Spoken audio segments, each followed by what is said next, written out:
Hamdan wa syukranillah, salaman wa salatan ala rasulillah, wa ala alihi wa sahbihi wa man tabi'ah. Jadi terima kasih kepada saudara host, saudara Miswari Usman Ban Kaliman dengan narasi-narasinya yang lumayan hiperbolik. Jadi terima kasih banyak kepada beliau yang juga telah menjadi editor buku Islam Mazhab Hamo ini. Jadi pada awalnya judulnya ini Mazhab Hamo, bukan Islam Mazhab Hamo. Kemudian setelah melalui pertimbangan editor, ini terjadi perubahan judul menjadi Islam Mazhab Hamo, dan saya tidak mengkomplain ini kepada editor, dan saya sepakat dengan judul ini karena para pelaku Mazhab Hamo ini memang mengaku dirinya sebagai Islam dan meyakini perilaku kekerasan itu sebagai bagian daripada ajaran Islam. Jadi ini tentang judul buku. Kemudian ini terdengar saudara host dan lain-lain. Ya, terdengar. Kemudian buku ini berisi tentang kasus-kasus pelanggaran syariat yang terjadi di Aceh. Jadi ada kasus pelanggaran syariat dan ada kasus penindakan pelanggaran syariat yang juga melanggar syariat. Jadi kita rangkum dalam buku ini. Jadi kita mengambil beberapa kasus, misalnya ada kasus pelanggaran kanun mesum, khalwat. Kemudian ada kasus pencurian, walaupun tidak ada kanunnya di Aceh. Kemudian ada kasus aliran sesat. Ini ada kanunnya, ada peraturan yang sudah dibuat. Kemudian tentang perdukunan. Jadi di buku ini kita rangkum semua itu menjadi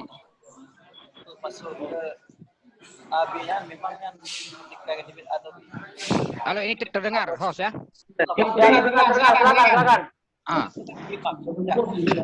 Jadi seperti kita saksikan sendiri bahwa tolong unmute yang lain dulu. Ribut kali ini, unmute dulu yang lain bentar. Oh iya. Saya Unmute dulu semuanya, orang lagi ngomong kok. Enggak, masing-masing ambil diri sendiri terus. Masih ambil sendiri, jangan malu kita dilihat sama orang. Kemudian dalam menyikapi pelanggaran ini, sebagian oknum masyarakat ini melakukan pelanggaran baru melalui penindakan terhadap para pelanggar syariat. Jadi ketika menindak para pelanggar syariat ini, mereka juga melakukan pelanggaran syariat. Contoh, memandikan pelaku mesum di dalam got. Nah, yang perempuannya kadang-kadang di video-video yang beredar kita bisa lihat, ini ada yang ditarik jilbabnya, kemudian dimandikan sehingga aurat si perempuan ini muncul terlihat dengan terang benderang. Yang sebenarnya ini kan syariat menyuruh menutup. Kemudian si pelaku kejahatan kekerasan ini justru mungkin tidak sengaja karena ini masa. Ini yang terbaru bisa kita lihat di PD Jaya kalau saya tidak salah, itu kasus yang diduga pencurian. Itu ada seorang perempuan yang diikat, kemudian jilbabnya ditarik. Ini kan melanggar syariat perilaku seperti ini. Kemudian dalam kasus perdukunan misalnya, ini juga terjadi dukun, kita sepakat bahwa dukun ini melanggar syariat. Tetapi dalam menindak para dukun, ini oknum masyarakat juga melakukan tindakan-tindakan yang melanggar syariat. Misalnya membakar rumah dukun dan membunuh dukun. Ini yang paling sadis terjadi di Pesangan Selatan, Kabupaten Biren. Kira-kira beberapa tahun lalu. Ini ada tertuduh dukun yang usianya sudah 75 tahun yang laki-laki, 73 tahun yang perempuan. Ini berjalan saja sudah tidak mampu, harus dipapah. Tapi mereka berdua ini dibantai oleh massa yang dalam pikiran mereka pembantaian ini ataupun pembunuhan ini dianggap sebagai bagian daripada amar ma'ruf nahi mungkar. Kemudian dalam aliran sesat ini juga sudah ada aturan di Aceh yang melarang bahwa aliran sesat ini tidak boleh berkembang di Aceh. Cuma saja masalahnya tafsir aliran sesat ini juga membingungkan kita semua. Jadi siapa yang dimaksud sesat ini sebenarnya sangat bias sekali di Aceh. Jadi kita lihat kelompok-kelompok ataupun pemikiran-pemikiran keagamaan yang dianggap berbeda dengan pemikiran-pemikiran mainstream, ini cenderung dianggap sebagai sesat. Sehingga kekerasan ini juga sangat sering terjadi. Ini yang paling tragis. Ini tragedi Tunku Ayub di Kecamatan Pelimbang, Kabupaten Biren pada tahun 2012. Dan kejadian Tengku Ayub inilah yang melatari ataupun menggerakkan saya untuk menulis buku ini. Jadi karena saya melihat ini adalah kejadian yang sangat sadis sekali 2012. Jadi di mana beliau ini dibunuh dan dibakar oleh sekitar ada 1.500-an massa. Dan yang sangat kita sesalkan waktu itu pihak MPU waktu itu almarhum semoga diluaskan kuburnya almarhum Tunku Ghazali lah pokoknya. Lupa saya nama lengkapnya. Ghazali Muhammad Syam. Beliau sempat berkomentar di media bahwa ini Tunku Ayub sudah kita ingatkan. Makanya ini aksi-aksi masyarakat seperti ini ya kita tidak bisa kontrol lagi. Ini sebenarnya pernyataan seperti ini juga seperti mengesahkan atau membenarkan perilaku anarkis yang dilakukan oleh masyarakat ini. Kita sayangkan karena keluar dari pihak MPU waktu itu. Saya baca korannya. Kemudian dalam kasus-kasus pelanggaran syariat yang lain juga sering disikapi oleh masyarakat dengan tindakan-tindakan kekerasan. Ini yang saya kira menjadi masalah karena niat mereka ini sebenarnya suci. Niat mereka sangat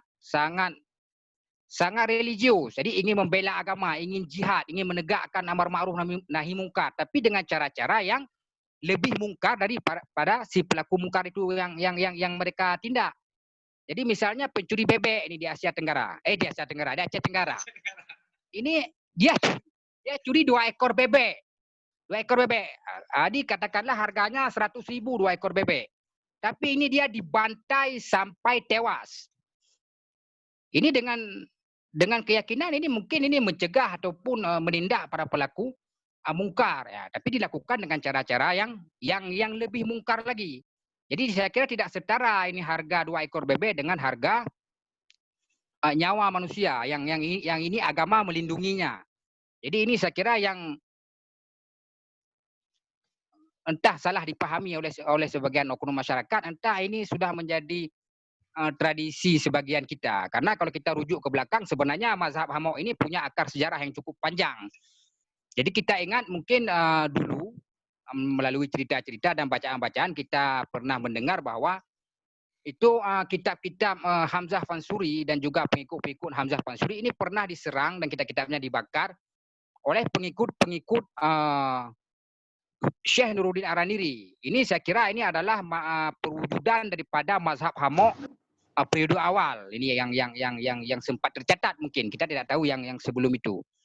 Jadi saya kira demikian dulu syarah singkat. Nanti mungkin ada komentar-komentar lain dari teman-teman ataupun nanti dari guru saya ada Pak Kamaruzzaman Bustamam Ahmad.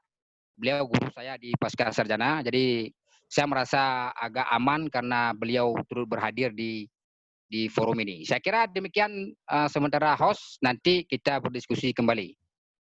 Baik, luar biasa penyampaian dari Bapak Khairil Miswar.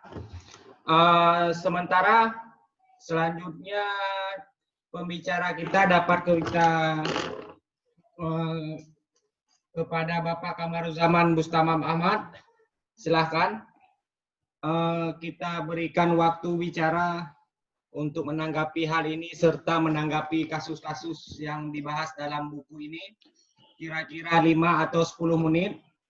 Kemudian dilanjutkan oleh Bapak Yogi untuk nantinya kita buka diskusi, sesi tanya jawab dan diskusi. Kepada Prof. Kamaruzzaman, silakan Prof. Apa bisa mendengar saya, Prof?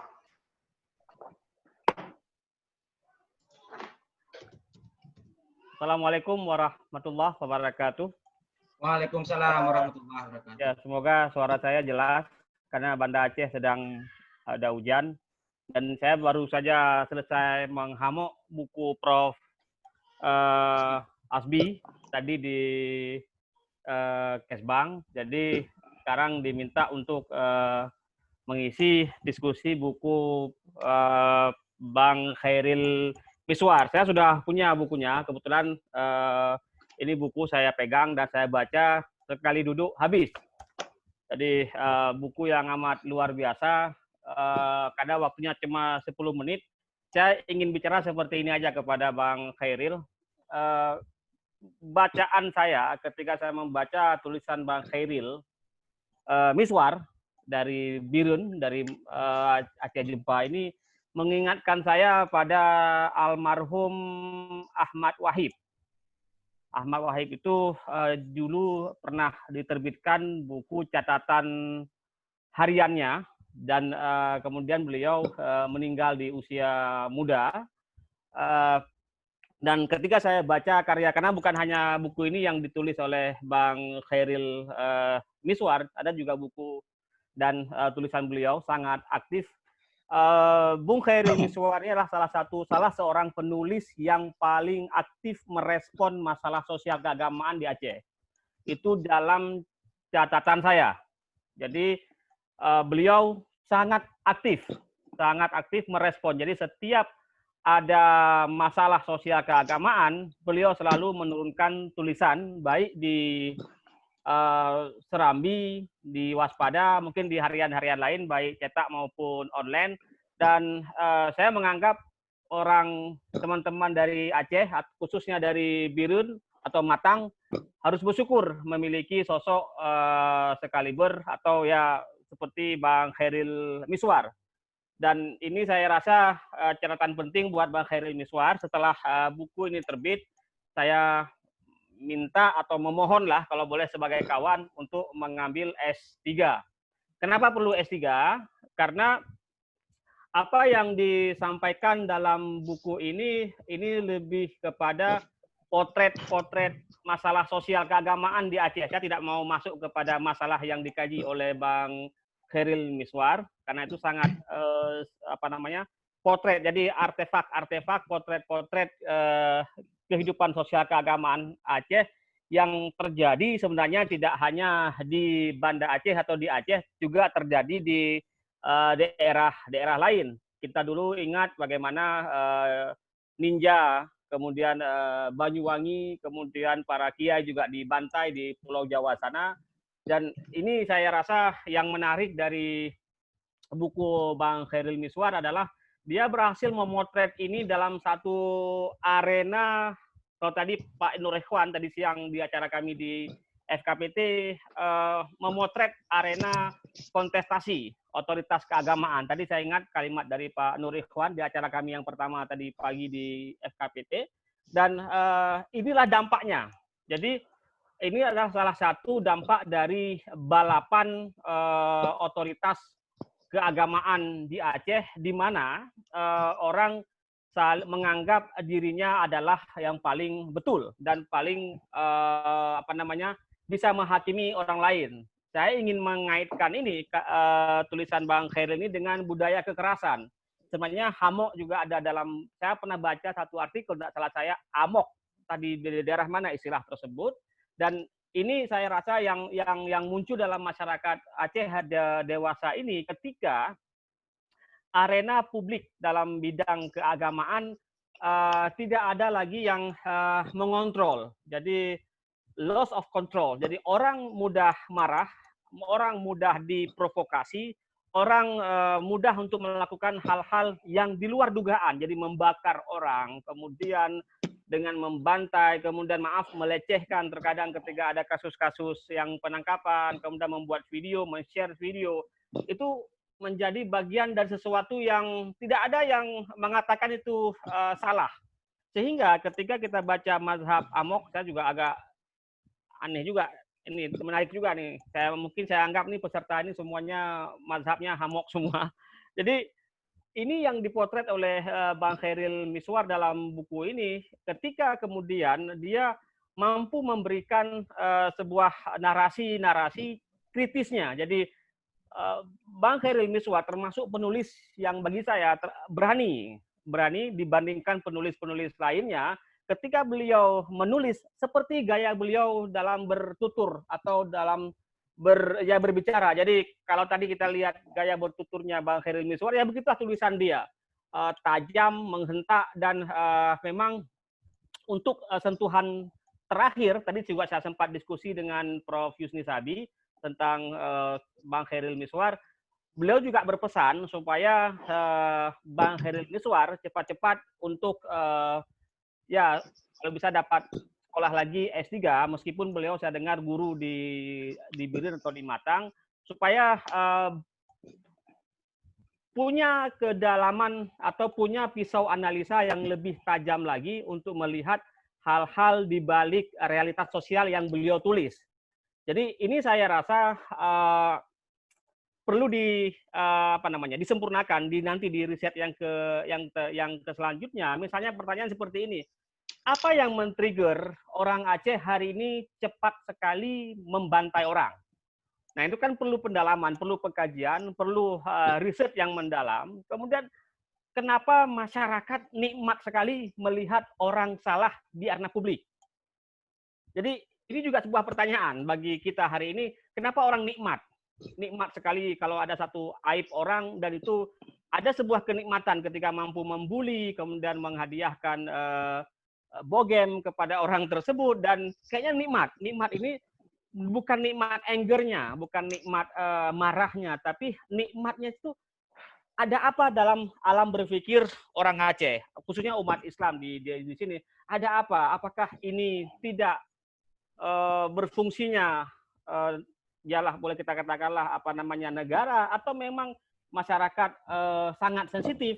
Dan saya lebih cenderung melihat sekarang dalam hal keagamaan, terutama dengan era medsos hari ini, masyarakat kita, terutama mungkin di Aceh, itu sangat sensitifnya tinggi sekali, dan mereka memiliki footnote, memiliki catatan tentang apa yang mesti dilakukan ketika dia melihat sesuatu yang tidak seharusnya menurut mereka itu berlawanan dengan ajaran-ajaran agama. Nah, ini saya rasa riset-riset seperti ini bisa dilanjutkan oleh Bang Khairil Miswar, karena dalam buku ini beliau banyak sekali data. Jadi dari kutipan dari peristiwa-peristiwa pelanggaran ini, dan mungkin nanti saatnya ketika beliau sudah melanjutkan buku yang selanjutnya bisa melihat aspek yang men-trigger itu. Ada apa? Bisa menggunakan psikososial dengan berbagai teori-teori ilmu sosial, sehingga kita bisa mendapatkan persisnya dalam konstruksi ilmu sosial, mazhab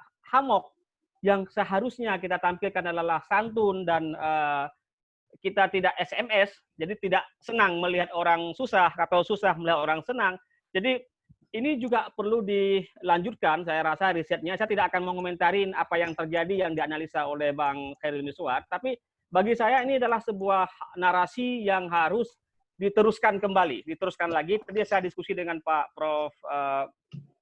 Yusni Sabi, bahwasanya perlu dilanjutkan, tidak sebatas narasi realitas sosial, perlu di sana ada apa di balik narasi tersebut. Kemudian apa yang men-trigger, kenapa kemudian budaya kekerasan itu hidup dalam masyarakat kita hari ini. Ada apa? Dan ini saya rasa pertanyaan-pertanyaan ini akan memperkokoh mazhab Hamok yang dipopulerkan oleh saudara kita, kawan karib kita, Bang Khairil Miswar. Saya rasa itu Bang Miswari yang bisa saya sampaikan. Saya sudah menuju ke detik 10 menit. Akhirnya selamat, dan saya tunggu karya-karya selanjutnya. Dan alhamdulillah saya diberikan kesempatan oleh Bang Khairil Miswar untuk memberikan komentar di buku beliau ini. Saya rasa saya memberikan komentar. Saya lupa pernah kapan, tapi saya rasa beliau pernah meminta saya memberikan komentar. Oh ya, di belakangnya itu saya berikan komentar, dan alhamdulillah dimuat. Terima kasih Bang Khairil. Sudah sampai 10 menit. Akhirul kalam. Assalamualaikum warahmatullahi wabarakatuh. Waalaikumsalam warahmatullahi wabarakatuh. Baiklah, saya kira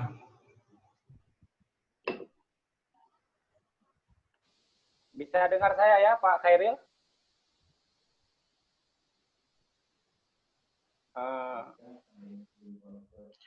Baiklah, selanjutnya langsung saja kita mintakan kepada saudara Yogi Febriandi untuk menyampaikan pandangannya mengenai kasus-kasus Hamok di Aceh terkait dengan buku yang ditulis oleh Khairil Miswar.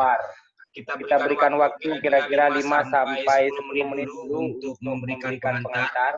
Bila Zoom berbaik hati kepada kita, maka kita punya waktu yang nanti agak banyak untuk berdiskusi. Karena ini kita maklum pakai sesuatu yang gratis dari Zoom. Silakan Bapak Legi Febriandi, dosen sosiologi dari Yayasan Langsa yang menjadi peneliti muda, sudah menuliskan artikel-artikelnya di berbagai jurnal bereputasi ilmiah, termasuk jurnal terindeks Scopus.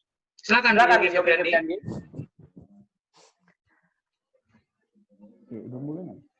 Ya, lagi.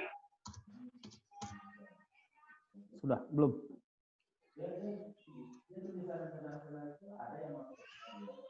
Ya, silakan masuk Yogi.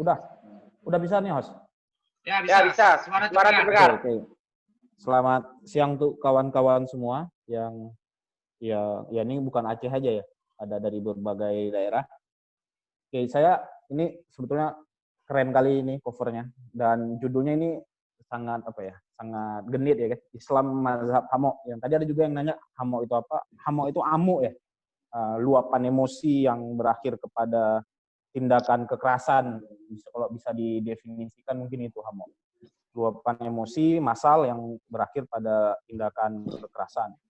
Mungkin kalau bahasa sosiologinya itu ada pogroms yang lebih baku lah, misalnya itu begitu.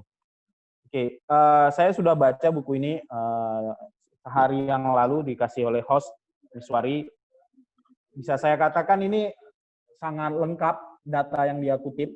Memang seperti kata Pak Prof KBA, mungkin karena penulis tidak dari kalangan akademisi, dia tidak menggunakan perspektif teoritis untuk menulis ini. Tapi itu tidak menutup kekurangan dari buku ini, karena saya misalnya seperti yang orang yang meneliti Aceh misalnya, saya akan menempatkan buku ini dalam referensi utama saya, karena begitu banyak catatan-catatan yang ditulis itu sangat berharga untuk meneliti Aceh. Contoh tadi tentang bagaimana cambuk pertama kali dilakukan di Kabupaten Biren. Bahkan sebelum kanun jinayat itu ada, itu cambuk sudah dilakukan di Kabupaten Biren. Kedua itu tentang bagaimana, ini yang sering luput saya kira dari paper-paper tentang Aceh itu tentang dukun di Aceh. Bagaimana masyarakat menyelesaikan persoalan dukun di Aceh ini dengan cara-cara kekerasan. Hal ini yang saya temukan yang kayaknya nggak ada di bacaan-bacaan lain tentang Aceh selama ini, terutama tentang dukun tadi. Itu yang saya sampai 3 kali itu harus mengulang lagi tentang dukun ini, tentang bagaimana respon masyarakat Aceh tentang perdukunan. Oke, itu satu dari kelebihan buku ini yang memang saya sangat beruntung ini mendapatkan buku ini. Oke, selanjutnya kalau kita sebut sebagai mazhab ini kan mazhab Hamo, kasus-kasus penindakan syariat melalui pelanggaran syariat di Aceh. Oke, penulis sepertinya seperti kata Prof KBA, dia memotret beberapa kasus-kasus yang memang sayangnya tidak dibumbui oleh penjelasan teoritis atau refleksi yang lebih dalam, ya, atau mengutip beberapa tulisan-tulisan.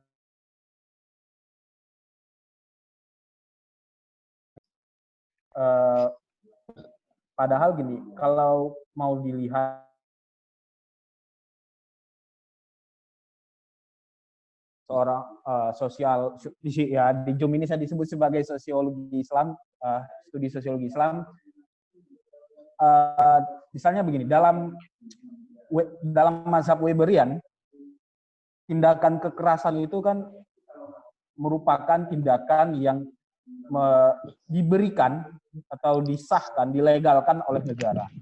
Tapi di Aceh saat ini tindakan kekerasan itu tidak hanya banyak dilakukan oleh masyarakat dan seperti mendapatkan afirmatif action dari pemerintah. Jadi banyak tindakan, misalnya beberapa kasus perebutan masjid misalnya yang berakhir pada pengusir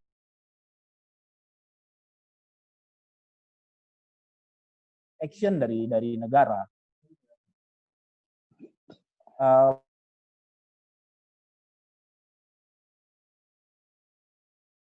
Kekerasan seksual misalnya, itu juga mendapatkan afirmatif action.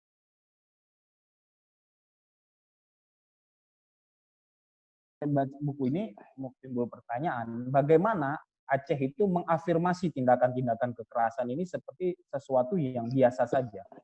Kalau kata Elizabeth Fraser itu seperti di-justified gitu.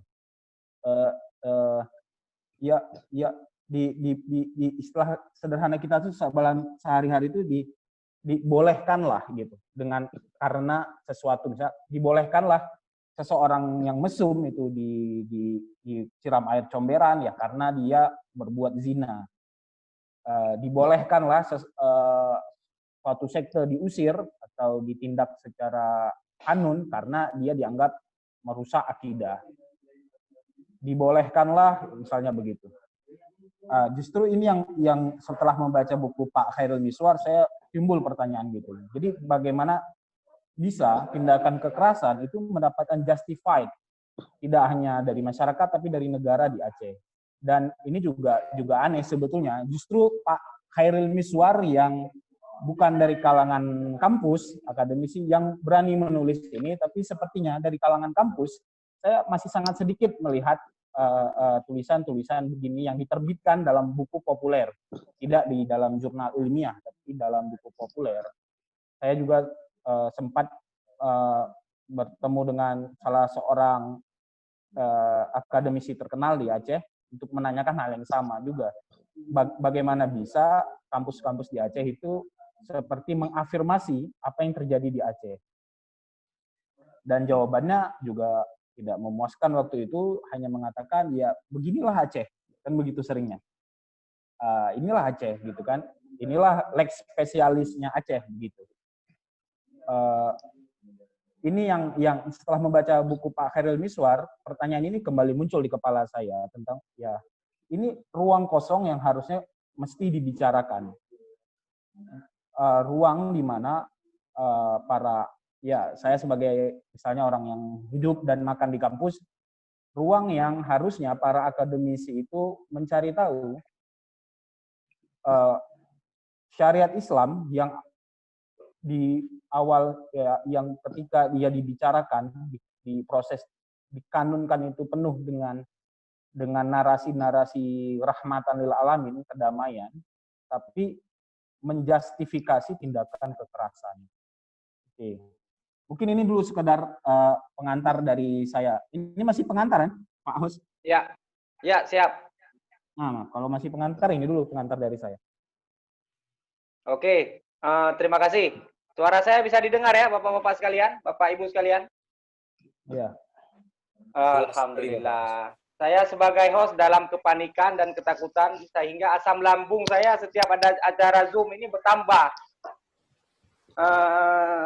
Karena memang yang pertama kita pakai Zoom yang sangat sederhana. Yang kedua karena memang kita pernah ditawari Zoom yang pro, tetapi ternyata dia minta makan siang yang sangat besar. Logo dia ditempel besar-besar, nanti takutnya setelah tempel logo ada masalah lari, itu yang kita khawatirkan. Mending kita secara proletar aja seperti ini, tidak ada logo-logo, tetapi kita adalah society, masyarakat yang punya kecenderungan untuk ilmu pengetahuan, mengapresiasi teman kita yang sudah menulis buku, kita bedah secara bersama, ini adalah forum kita berpisah ketika kita diberikan izin habis oleh Zoom.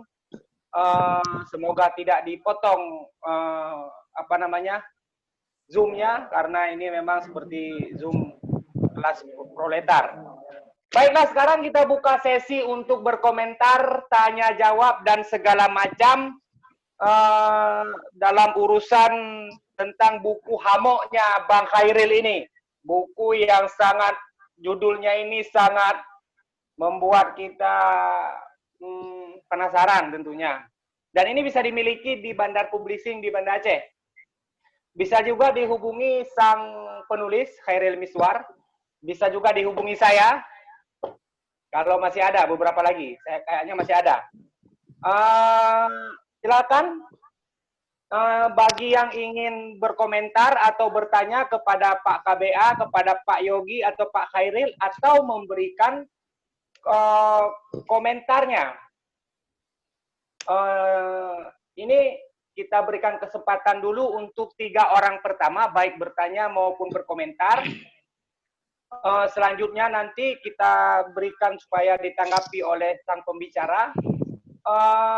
Yang ingin berkomentar di unmute, sementara yang lainnya mohon di mute dulu ya. Di mute apa unmute ini gimana bedanya? Di mute itu gimana Pak Alkap? Di unmute itu dimatikan ya. Boleh saya sedikit. Saya jarang sekali di Zoom. Ya Pak, berarti Pak Jafar dulu ya, belum dijawab dari saya. Kalau di mute itu gimana? Mute itu artinya Mute artinya Mute itu hening. Mute itu unmute. Mute itu unmute. Mute itu berarti Halo, Pak Hos. Saya kira Pak Hos lebih paham Sudah. sastra Inggris beliau. Oh iya, saya lupa saya bahasa Inggris. Maaf, diabaikan saja. Saya lupa saya bahasa Inggris. Ya, saya memang adalah sarjana sastra Inggris. Tadi lupa saya sarjana sastra Inggris, sehingga saya nanya tentang bahasa Inggris pula. Silakan 3 orang pertama, mungkin pertama Pak Jafar Sulaiman, penulis buku Islam Instan, ingin berkomentar atau bertanya. Ini buku beliau Islam Instan. Ini judulnya agak aneh juga ini, Islam Instan. Ini apa maksudnya? Nanti bisa kita bedah ke depan. Siap. Ya, setelah Pak Jafar, yang lain tolong dimatikan dulu suaranya, nanti diberikan 2 orang lagi untuk berkomentar, bertanya, nanti baru dilemparkan kepada sang pembicara. Silakan kepada Pak Jafar, silakan komentarnya. Terima kasih. Assalamualaikum warahmatullahi wabarakatuh. Waalaikumsalam. Salam sejahtera untuk kita semua. Pertama selamat kepada Bung Khairil Miswar, Tuan Kunan Kacau. Saya jumpa pertama sekali itu di Biren dulu sekali jumpa. Setelah itu sudah jarang jumpa ya. Selamat atas bukunya yang sangat berani ini kan. Beliau mendokumentasikan hal yang penting di Aceh. Kenapa buku Khairil Miswar ini sangat penting? Sebagai dokumentasi sejarah, sangat penting karena 20 tahun syariat Islam di Aceh itu dalam masalah besar. Bahwa 20 tahun perdagangan syariat Islam di Aceh itu kita ada dalam sebuah masalah besar karena persoalan pengelolaan. Nah, saya cuma ingin memberikan komentar ya. Saya tidak ingin memberikan pertanyaan kepada siapapun. Saya hanya berkomentar saja sekitar 2-3 menit. Mohon izin Pak Moderator. Saya ingin sharing bahwa di Aceh ada namanya Project Islam Humanis. Saya sedang menulis itu. Jadi Project Islam Humanis ini itu sedikit banyak itu data-datanya sama seperti yang ditulis oleh Bung Khairil Miswar, tapi data-data beliau ini sangat lengkap sekali itu. Kaya sekali itu, dari buku beliau ini aja itu bisa lahir belasan buku lain itu secara mendalam itu. Saya sangat yakin itu. Saya pun mau ngambil bagian di situ. Nah, dalam proyek Islam Humanis itu kita punya beberapa pertanyaan yang paling fundamental. Kita coba masuk ke teoritis, seperti yang disampaikan oleh Prof. KBA tadi dan juga Saudara Yogi dan juga Bung Khairil tadi ya. Nah, kalau secara teoritis, yang ditulis Bung Khairil ini kan Abdul Karim Soros ini. Yang teori dia itu Kapwabas itu, teori kembang kuncup agama. Nah, di Aceh persoalan mendasar ini, bahwa pemahaman manusia, orang-orang Aceh terhadap syariat Islam itu bukan syariat. Syariat itu nggak seperti itu. Nah, di Aceh yang bermasalah itu, syariat itu yang dipahami itulah syariat Islam. Padahal bukan. Syariat Islam di Aceh itu ada di level kelima dalam tingkatan level itu. Di mana diproduk? Di DPRA. Dalam bentuk kanun, itu satu proses politis yang sangat bermasalah, kacau, dan agak nista dalam sejarah kehidupan sosial politik di Aceh. Karena bicara politisi, apapun itu bisa jadi mainan kan, apapun bisa jadi dagangan. Dia akan melihat ini berpotensi suara atau enggak ke dia gitu. Nah, pertanyaan paling penting lainnya adalah Islamikah penegakan syariat Islam di Aceh? Islamikah penegakan syariat Islam di Aceh? Apakah penegakan syariat Islam di Aceh itu dilakukan dengan cara-cara yang Islami? Pertanyaan kedua. Kemudian pertanyaan yang ketiga selanjutnya, bisakah syariat Islam ditegakkan oleh pemerintahan yang tidak Islami? Yaitu konteks Aceh. Nah, ketika pertanyaan mendasar ini merangkum semua apa bahasanya, evidence-nya itu ada di buku Bung Khairil Miswar ini. Saya mau ceritakan satu contoh kasus. Saya nggak mau sebut daerahnya. Betapa kacaunya proses penegakan syariat Islam yang dilakukan oleh relasi-relasi kuasa informal di luar kuasa resmi negara. Di sebuah daerah itu saya langsung ke sana itu, ketika saya terjun ke sana itu ada sepasang laki-laki dan perempuan ditangkap karena dituduh mesum. Itu perempuannya dalam keadaan tanpa busana itu sekitar 2-3 menit. Itu perempuannya tanpa busana sekitar 2-3 menit THD dan lagi ungkap nasen di Lepung. Begitu. Dan di situ banyak anak-anak dan orang tua. Baru kemudian ada seorang ibu-ibu yang refleks langsung mengambil kain jemuran dia itu lalu menutup tubuh perempuan itu. Nah, saya pikir ini kan menggambarkan bagaimana tingkat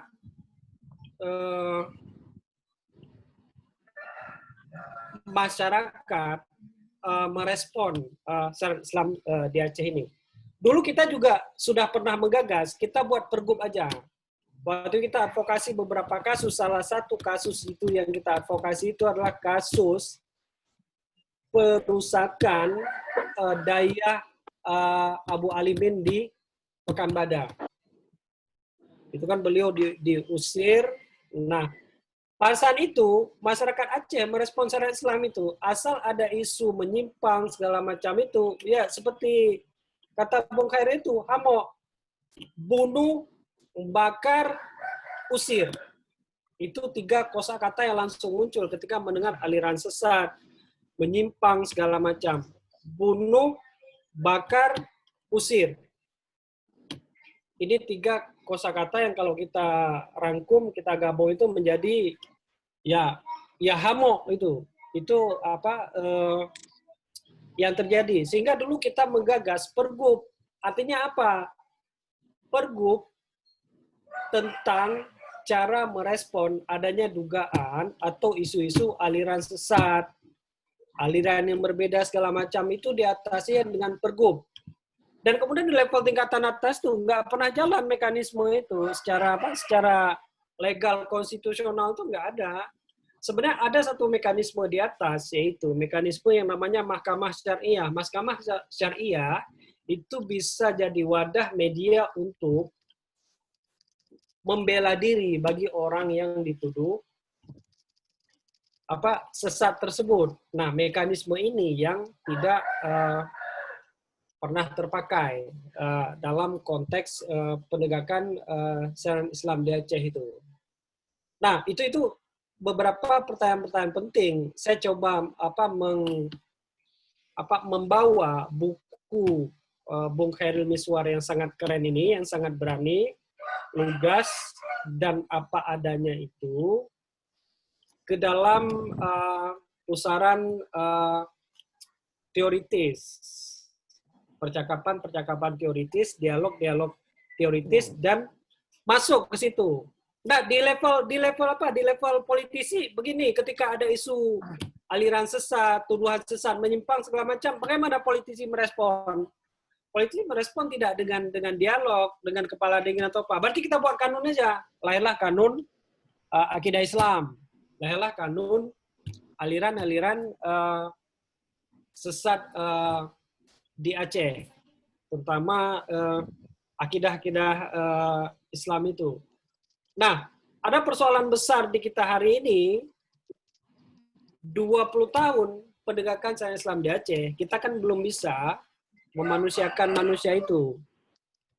Di Aceh kita dengan syariat Islam tidak menemukan hari ini orang bangga sebagai manusia, tapi orang yang bangga akan penghormatan manusia, tetapi tidak bangga sebagai dia menjadi manusia. Saya pikir demikian celotehan singkat dari saya, nggak ada gunanya ini. Terima kasih, Bung Moderator. Terima kasih. Assalamualaikum warahmatullahi wabarakatuh. Waalaikumsalam warahmatullahi wabarakatuh. Sebuah tanggapan yang sangat luar biasa tadi disampaikan oleh Bapak Teguh Jafar Sulaiman. Sangat penting saya kira memberikan pandangannya, tetapi ini bukan pertanyaan yang untuk kepada para pembicara, tetapi nanti mungkin para pembicara dapat merespon pandangan Teguh Jafar ini. Katanya teori ini bisa disandarkan kepada Abdul Karim Soros ya, tentang persoalan penegakan syariat dalam sebuah negara. Kemudian kita perlu membedakan antara syariat Islam yang memang tidak ada orang Islam yang tidak mencintainya, dengan syariat Islam yang dalam bentuk formal, legal formal yang dibuat oleh negara. Kemudian selanjutnya kita berikan kesempatan kepada para peserta lainnya untuk dapat memberikan pertanyaan atau komentarnya terkait tentang persoalan hamok-mohamok yang terjadi di Aceh ini. Silahkan kepada yang ingin memberikan pertanyaan atau atau pandangannya. Nah, itu ada Bang Mahyar dari Amerika tuh. Coba, mungkin keren tuh komen Bang Mahyar itu dari Amerika itu. Boleh. Iya. Bang Mahyar, tapi jangan berat-berat Bang. Ini kita di Aceh lagi asam lambung ini. Saya asam lambung ini. Bang Mahyar dari Amerika. Bang Mahyar silakan Bang Mahyar. Ya, mazhab hamok dari Amerika. Lanjut. Silakan Bang Mahyar.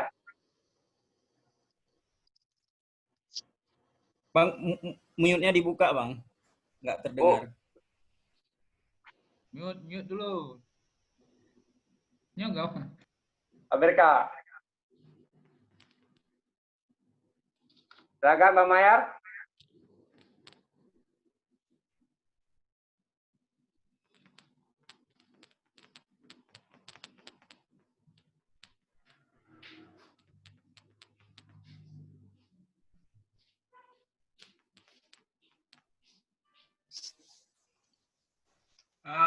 Baik. Mungkin sambil menunggu Bang Mahyar untuk menyelesaikan persoalan mute-nya. Persoalan mute-nya. Mungkin kita bisa webinar juga. Gimana Bang Mahyar? Oke, kadesunya.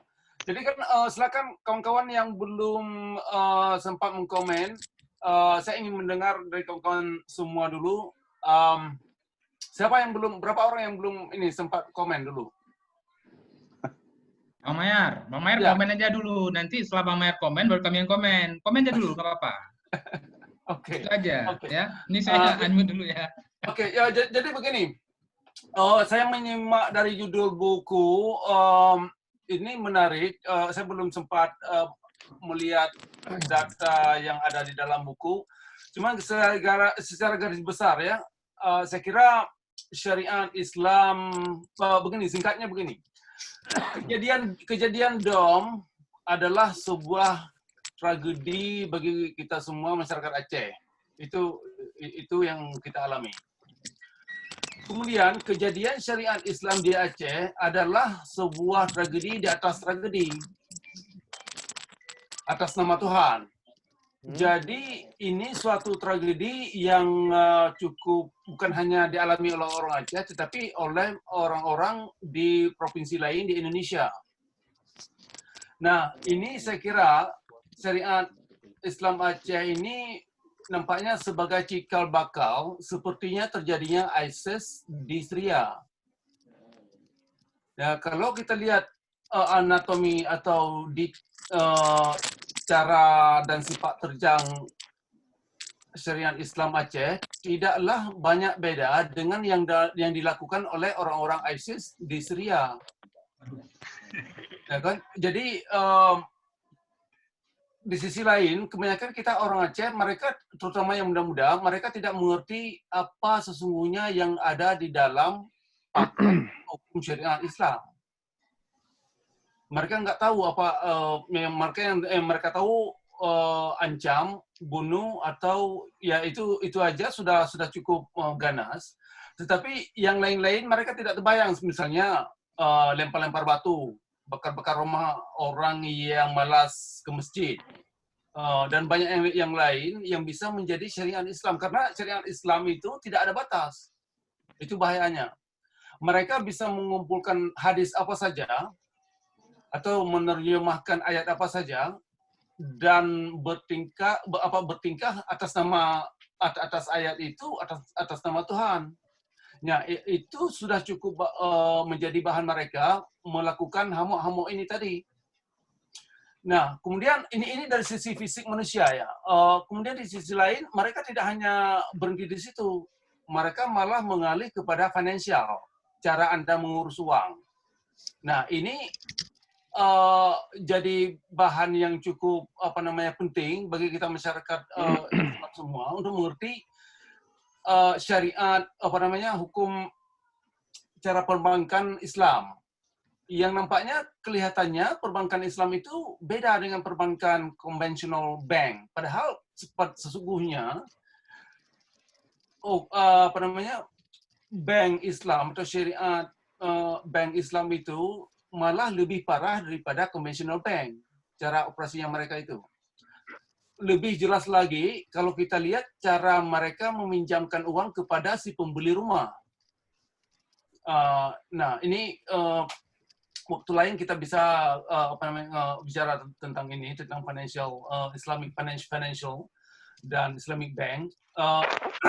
Saya kira sekilas tentang cambuk-cambuk, bakar-bakar rumah orang, hamuk-hamuk siapa saja yang punya pikiran yang berbeda, yang namanya halal darah atas nama siapa saja yang mereka tidak setuju.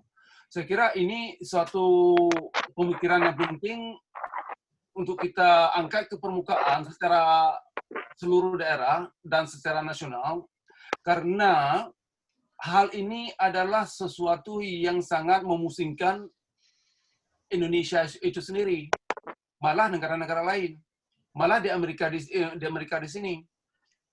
Jadi soal syariat Islam itu yang sakit kepala sebenarnya bukan orang Aceh sendiri sebenarnya. Orang lain juga punya intensif sakit kepala kalau memikirkan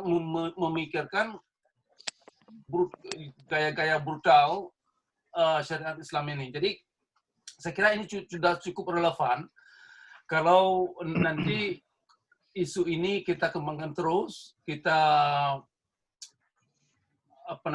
diskusikan secara terbuka terutama kepada mereka-mereka kelompok ulama, kelompok-kelompok atau pemuka-pemuka agama yang terlibat langsung dalam meluncurkan syariat Islam ini. Itu saya kira sekilas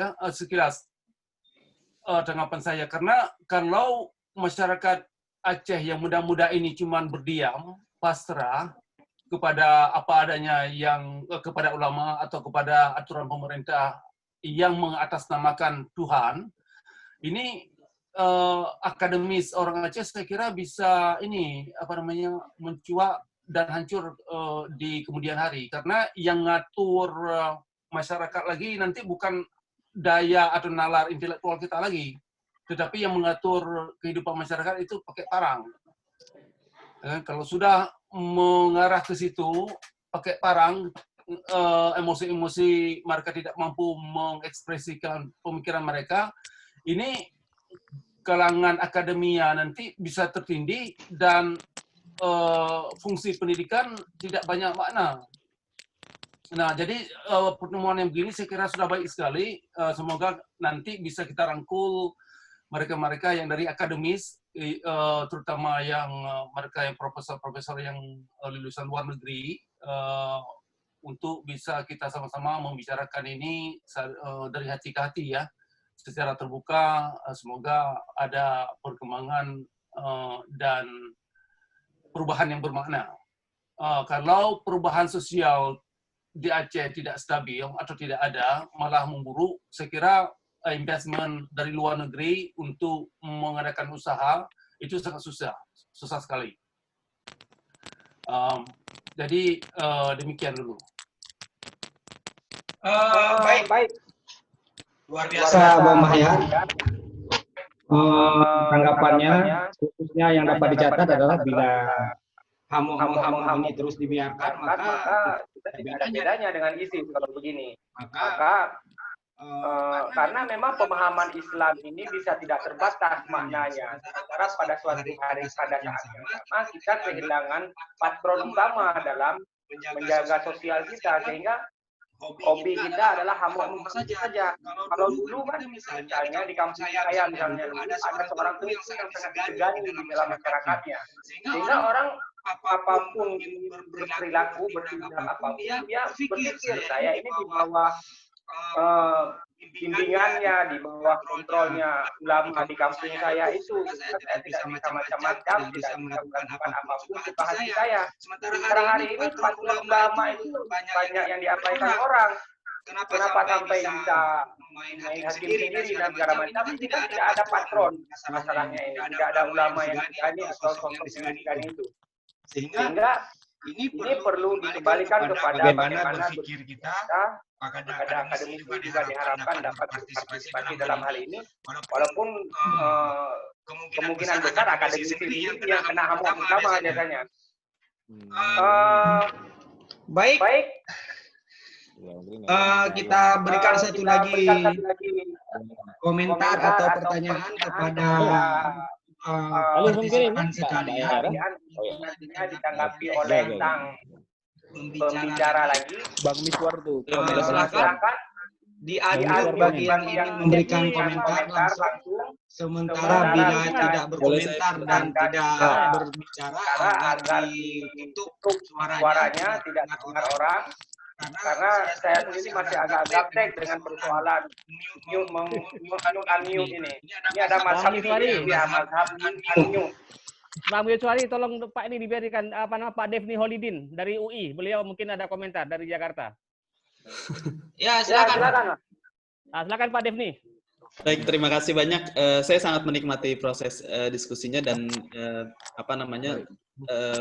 tidak ingin berkomentar, tetapi ingin bertanya untuk belajar lebih banyak lagi. Home base saya di Universitas Indonesia.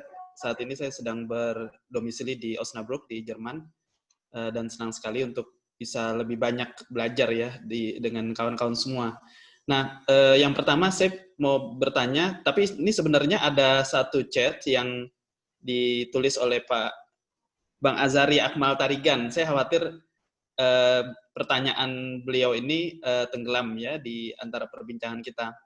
Dan bertepatan nih relevan dengan apa yang hendak saya tanyakan. Jadi tadi secara tertulis tadi Bang Azari Akmal Tarigan ini menanyakan bagaimana sebenarnya masyarakat memahami syariat Islam dan apakah sebenarnya memang punya akar tradisi di masyarakat Aceh itu sendiri. Tapi tadi Bang Kamaruzaman sudah menyebutkan bahwa sebenarnya memang kekerasan ya atas nama apapun, kontrol sosial dan segala macam ini banyak terjadi di daerah. Jadi mengakomodasi pertanyaan Bang Azari Akmal tadi, saya ingin menanyakan apakah, karena saya bukan orang Aceh, jadi saya tertarik untuk menanyakan apakah ada nilai-nilai dasar atau basic value masyarakat Aceh yang menjadi menjadi landasan ya, tumbuh berkembangnya tindakan hamok tadi seperti itu. Lalu yang kedua, tadi menarik yang disebutkan Bang Kamaruzaman, bahwa sebenarnya memang ada semacam kontestasi otoritas ya. Dan ini mungkin bisa terjadi antar golongan masyarakat, antara masyarakat dan pemerintah gitu ya. Dan tadi beberapa poin penting saya catat juga dari Pak Mahyar ya di Amerika. Nah, yang jadi pertanyaan sebetulnya, apakah pemerintahan setelah periode ya dari setelah perjanjian Helsinki hingga sekarang, sejauh mana dia pemerintah itu punya akar ya? Apakah dia cukup berakar dan cukup legitimate di dalam menegakkan hukum di Aceh seperti itu? Karena kita tahu tadi sudah dibahas juga sudah ada perangkat hukumnya, sudah ada mahkamah ini dan itu, sudah berbagai konun ya produk hukum dibuat, tetapi kita punya masalah dalam penerapan. Nah, masalahnya adalah ketika masyarakat main hakim sendiri seperti tadi, sejauh mana sih pemerintah itu sebenarnya punya akar ya, cukup berakar di kalangan grassroots ya di masyarakat Aceh. Sehingga relasi kuasa tadi yang disebutkan oleh Bang Tengku Muhammad Ja'far, itu tadi kita bisa menelisik lebih lanjut gitu ya, bagaimana hubungan antara pemerintah dan masyarakat di dalam penerapan syariat Islam di tengah relasi kuasa yang informal, banyak relasi kuasa informal yang berlangsung. Dan yang ketiga, saya mohon sekali Bang Yogi bisa menjelaskan lebih lanjut mengenai tadi sempat menyebut perspektif Weberian. Saya tertarik untuk belajar lebih lanjut karena tadi luput menyimak ya bagaimana perspektif Weberian bisa dipakai untuk situasi seperti ini. Jadi seperti itu, saya terima kasih kesempatannya bisa belajar bareng. Assalamualaikum warahmatullahi wabarakatuh. Waalaikumsalam warahmatullahi wabarakatuh. Alhamdulillah, pertanyaan dari Jerman tadi. Lu pikir kau baca doa apa sih mentah kan alhamdulillah benar. Oh ya, alhamdulillah nih. Menghindari kepanikan. Yo asal lambung kai yo Bang Jafar pegahaba, nya pegahaba Bang Mahyar kita lambung. Baik. Tadi pertanyaan sebenarnya ini pertanyaan yang kalau saya pembicara akan sangat panik tadi ya, karena yang bertanya adalah dosen UI dan berada di Jerman lagi kan. Tapi karena pertanyaannya adalah khususnya spesifik kepada Saudara Yogi, saya kira Saudara Yogi tidak masalah tentang persoalan-persoalan ini, apalagi masalah Weber, Karmal, kan beliau sudah khatam saya kira. Tadi Pak Yogi dan mungkin bisa ditanggapi juga oleh Pak KBA masalah kontes puasa, bisa juga direspon kembali oleh Pak Khairil ini. Baik, saya resume sedikit ya dari UI tadi, menanyakan tentang persoalan apakah di dalam kearifan budaya masyarakat Aceh ini sudah ada memang kaidah-kaidah hamo. Apakah memang mazhab hamo ini sudah ada di dalam masyarakat atau mazhab hamo ini datangnya dari mana? Nah, ini perlu dijawab oleh saya kira oleh Pak Khairil terutama, juga nanti Pak KBA selaku ahli antropologi kita, juga bisa direspon oleh Bapak Yogi nantinya. Selanjutnya adalah hari ini kita mengalami suatu kontestasi aktor, kontestasi karisma. Kita kehilangan figur yang memang sangat besar untuk bisa mengayomi kita semua, sehingga yang terjadi adalah kontes-kontes karisma ini. Mungkin ini juga sedang menjadi penelitian Yogi ya tentang masalah kontestasi antara otoritas sosial, otoritas kultural dengan otoritas kenegaraan.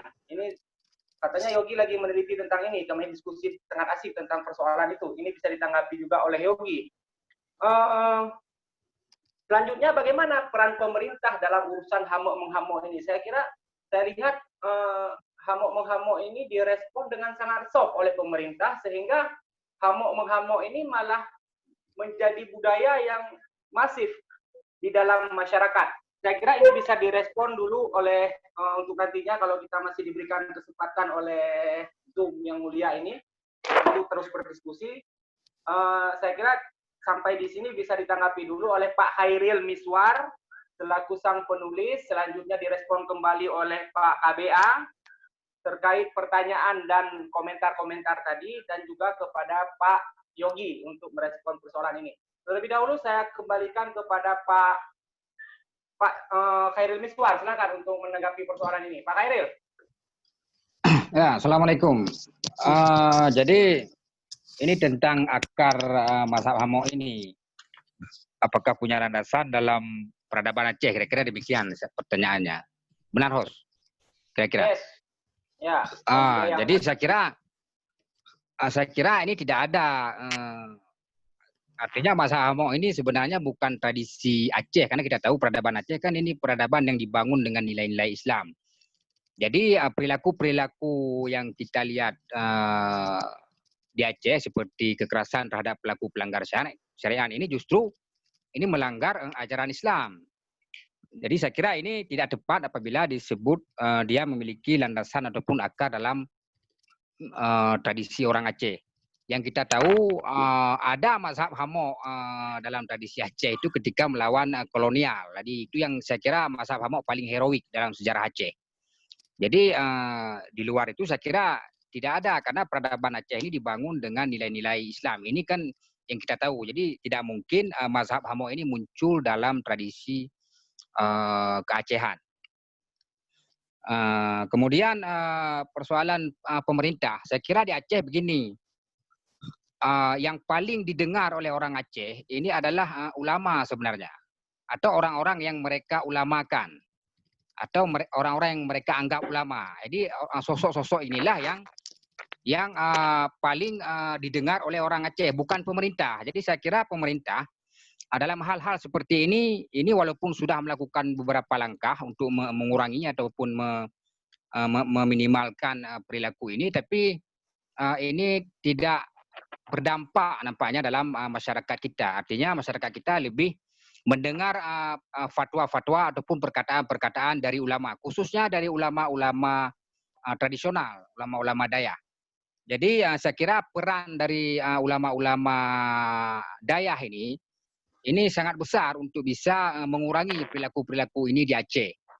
Jadi misalnya ada kekerasan terhadap pelaku aliran sesat. Jadi hendaknya ini ulama mengeluarkan pernyataan-pernyataan yang kira-kira bisa meredam emosi publik. Jadi jangan nantinya mengeluarkan pernyataan yang justru memicu ataupun membuat emosi ini sampai ke puncak sehingga terjadilah pembakaran, pembunuhan dan lain-lain. Saya kira cuma ulama di Aceh ataupun orang yang dianggap ulama yang bisa memberikan edukasi kepada masyarakat supaya perilaku-perilaku ini dapat hilang. Kemudian saya ingin menanggapi juga sedikit tadi yang disampaikan oleh Tunku Muhammad Jafar. Memang di Aceh sudah ada sebenarnya mahkamah syariah. Tapi kalau kita lihat mahkamah syariah yang ada di Aceh ini tidak lebih seperti peradilan agama yang ada di provinsi lain. Jadi tidak ada yang lebih di mahkamah syariah ini. Jadi cuma perkara-perkara kawin cerai yang ditangani. Jadi sebenarnya seperti perkara aliran sesat, perkara perdukunan ataupun pelanggaran-pelanggaran syariat yang lain, saya kira juga bisa diselesaikan melalui peradilan di mahkamah syariah, sehingga para tertuduh ini juga dia mendapat keadilan. Jadi tidak diamuk seperti yang kita lihat, yang sering kita lihat dalam masyarakat. Yang saya ingat cuma itu. Apa ada pertanyaan lain?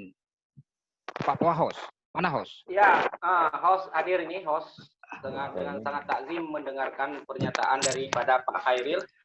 Sementara Pak Khairil sedikit merespon dong. Ini masalahnya ini data yang terlalu mentah yang disampaikan ini muncul kritik daripada para akademisi juga ini. Seharusnya ini lebih ilmiah dan Pak Khairil-nya bagaimana nih? S3-nya gimana nih? Silakan Pak ini kan saya kan cuma ingin memperkuat doa Pak guru saya Pak KBA supaya saya bisa cepat-cepat S3.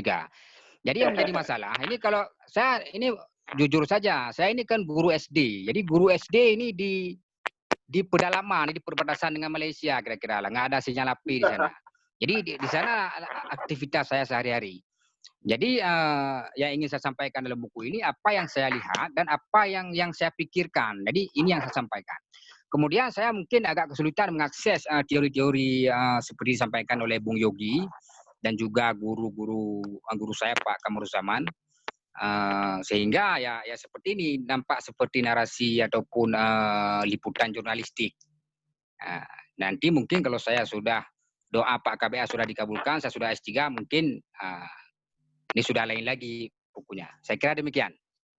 Baiklah, tadi sudah direspon oleh Pak Khairil. Beliau akan segera untuk menjumpai Kemenak dan sebagainya untuk bisa dipindah menjadi dosen, saya kira, karena Al-Muslim sangat membutuhkan Pak Khairil ini. Masa kita ada orang yang sangat intelek di Matang Lumpang 2, orang Matang Lumpang 2, tetapi tidak mengajar di Al-Muslim. Ini saya kira adalah hal oleh kita bersama yang perlu kita atasi secara bersama. Nanti mohon respon dari Bang KBA untuk diteruskan dan sebagainya.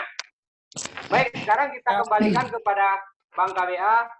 untuk merespon persoalan-persoalan yang telah ada tadi, khususnya tentang persoalan kebudayaan kita, apakah memang budaya Hamo, kemudian bagaimana tentang persoalan kontestasi kuasa yang ada di Aceh hari ini, dalam perspektif antropologis, kalau bisa biar kita pintar sedikit ini. Kemudian terkait dengan pertanyaan yang muncul tadi, agar bisa direspon oleh Pak KBA. Silakan Pak. Baik, terima kasih. Saya nggak mau panjang, takut nanti zoom-nya langsung tekat. Cuma begini, saya mau bilang, kita tuh ada budaya namanya from Tumena to Tumetrom. Jadi itu the way of eating. Jadi from Tumena to Tumetrom, and then the last is Tumeta. Jadi kita ada 3 T di Aceh. Tumena, Tumetrom, and then Tumeta. Dan itu di pasar-pasar biasa Tumeta itu. Jadi saya tidak mau panjang karena ini memang takutnya waktunya nggak cukup. Kalau kita bedah ini bisa 3 hari 3 malam ya. Bagaimana kemudian budaya Tumena dalam masyarakat kita hari ini. Jadi orang Aceh paling pantang dipegang kepala, kemudian tidak boleh kita memaki ibunya. Kalau kita maki ibunya maka ya akan datanglah dia cari kita dengan parang. Kemudian ada lagi budaya di daerah Tengku Alkaf. 3 kali dibilang tidak, dibilang keempat langsung dia bawa parang, dia tebas, kah kakupong. Ya, saya tidak mau sebutkan karena ini direkam ya. Jadi budaya itu kita ada. Kemudian ada lagi budaya kita di daerah tengah-tengah itu ada namanya budaya Tube. Tube itu ya, jadi cinta ditolak, dukun bertindak. Kemudian di sebelah sana lagi, di sebelah sana tuh Aceh Barat Selatan ada lagi budaya Aji.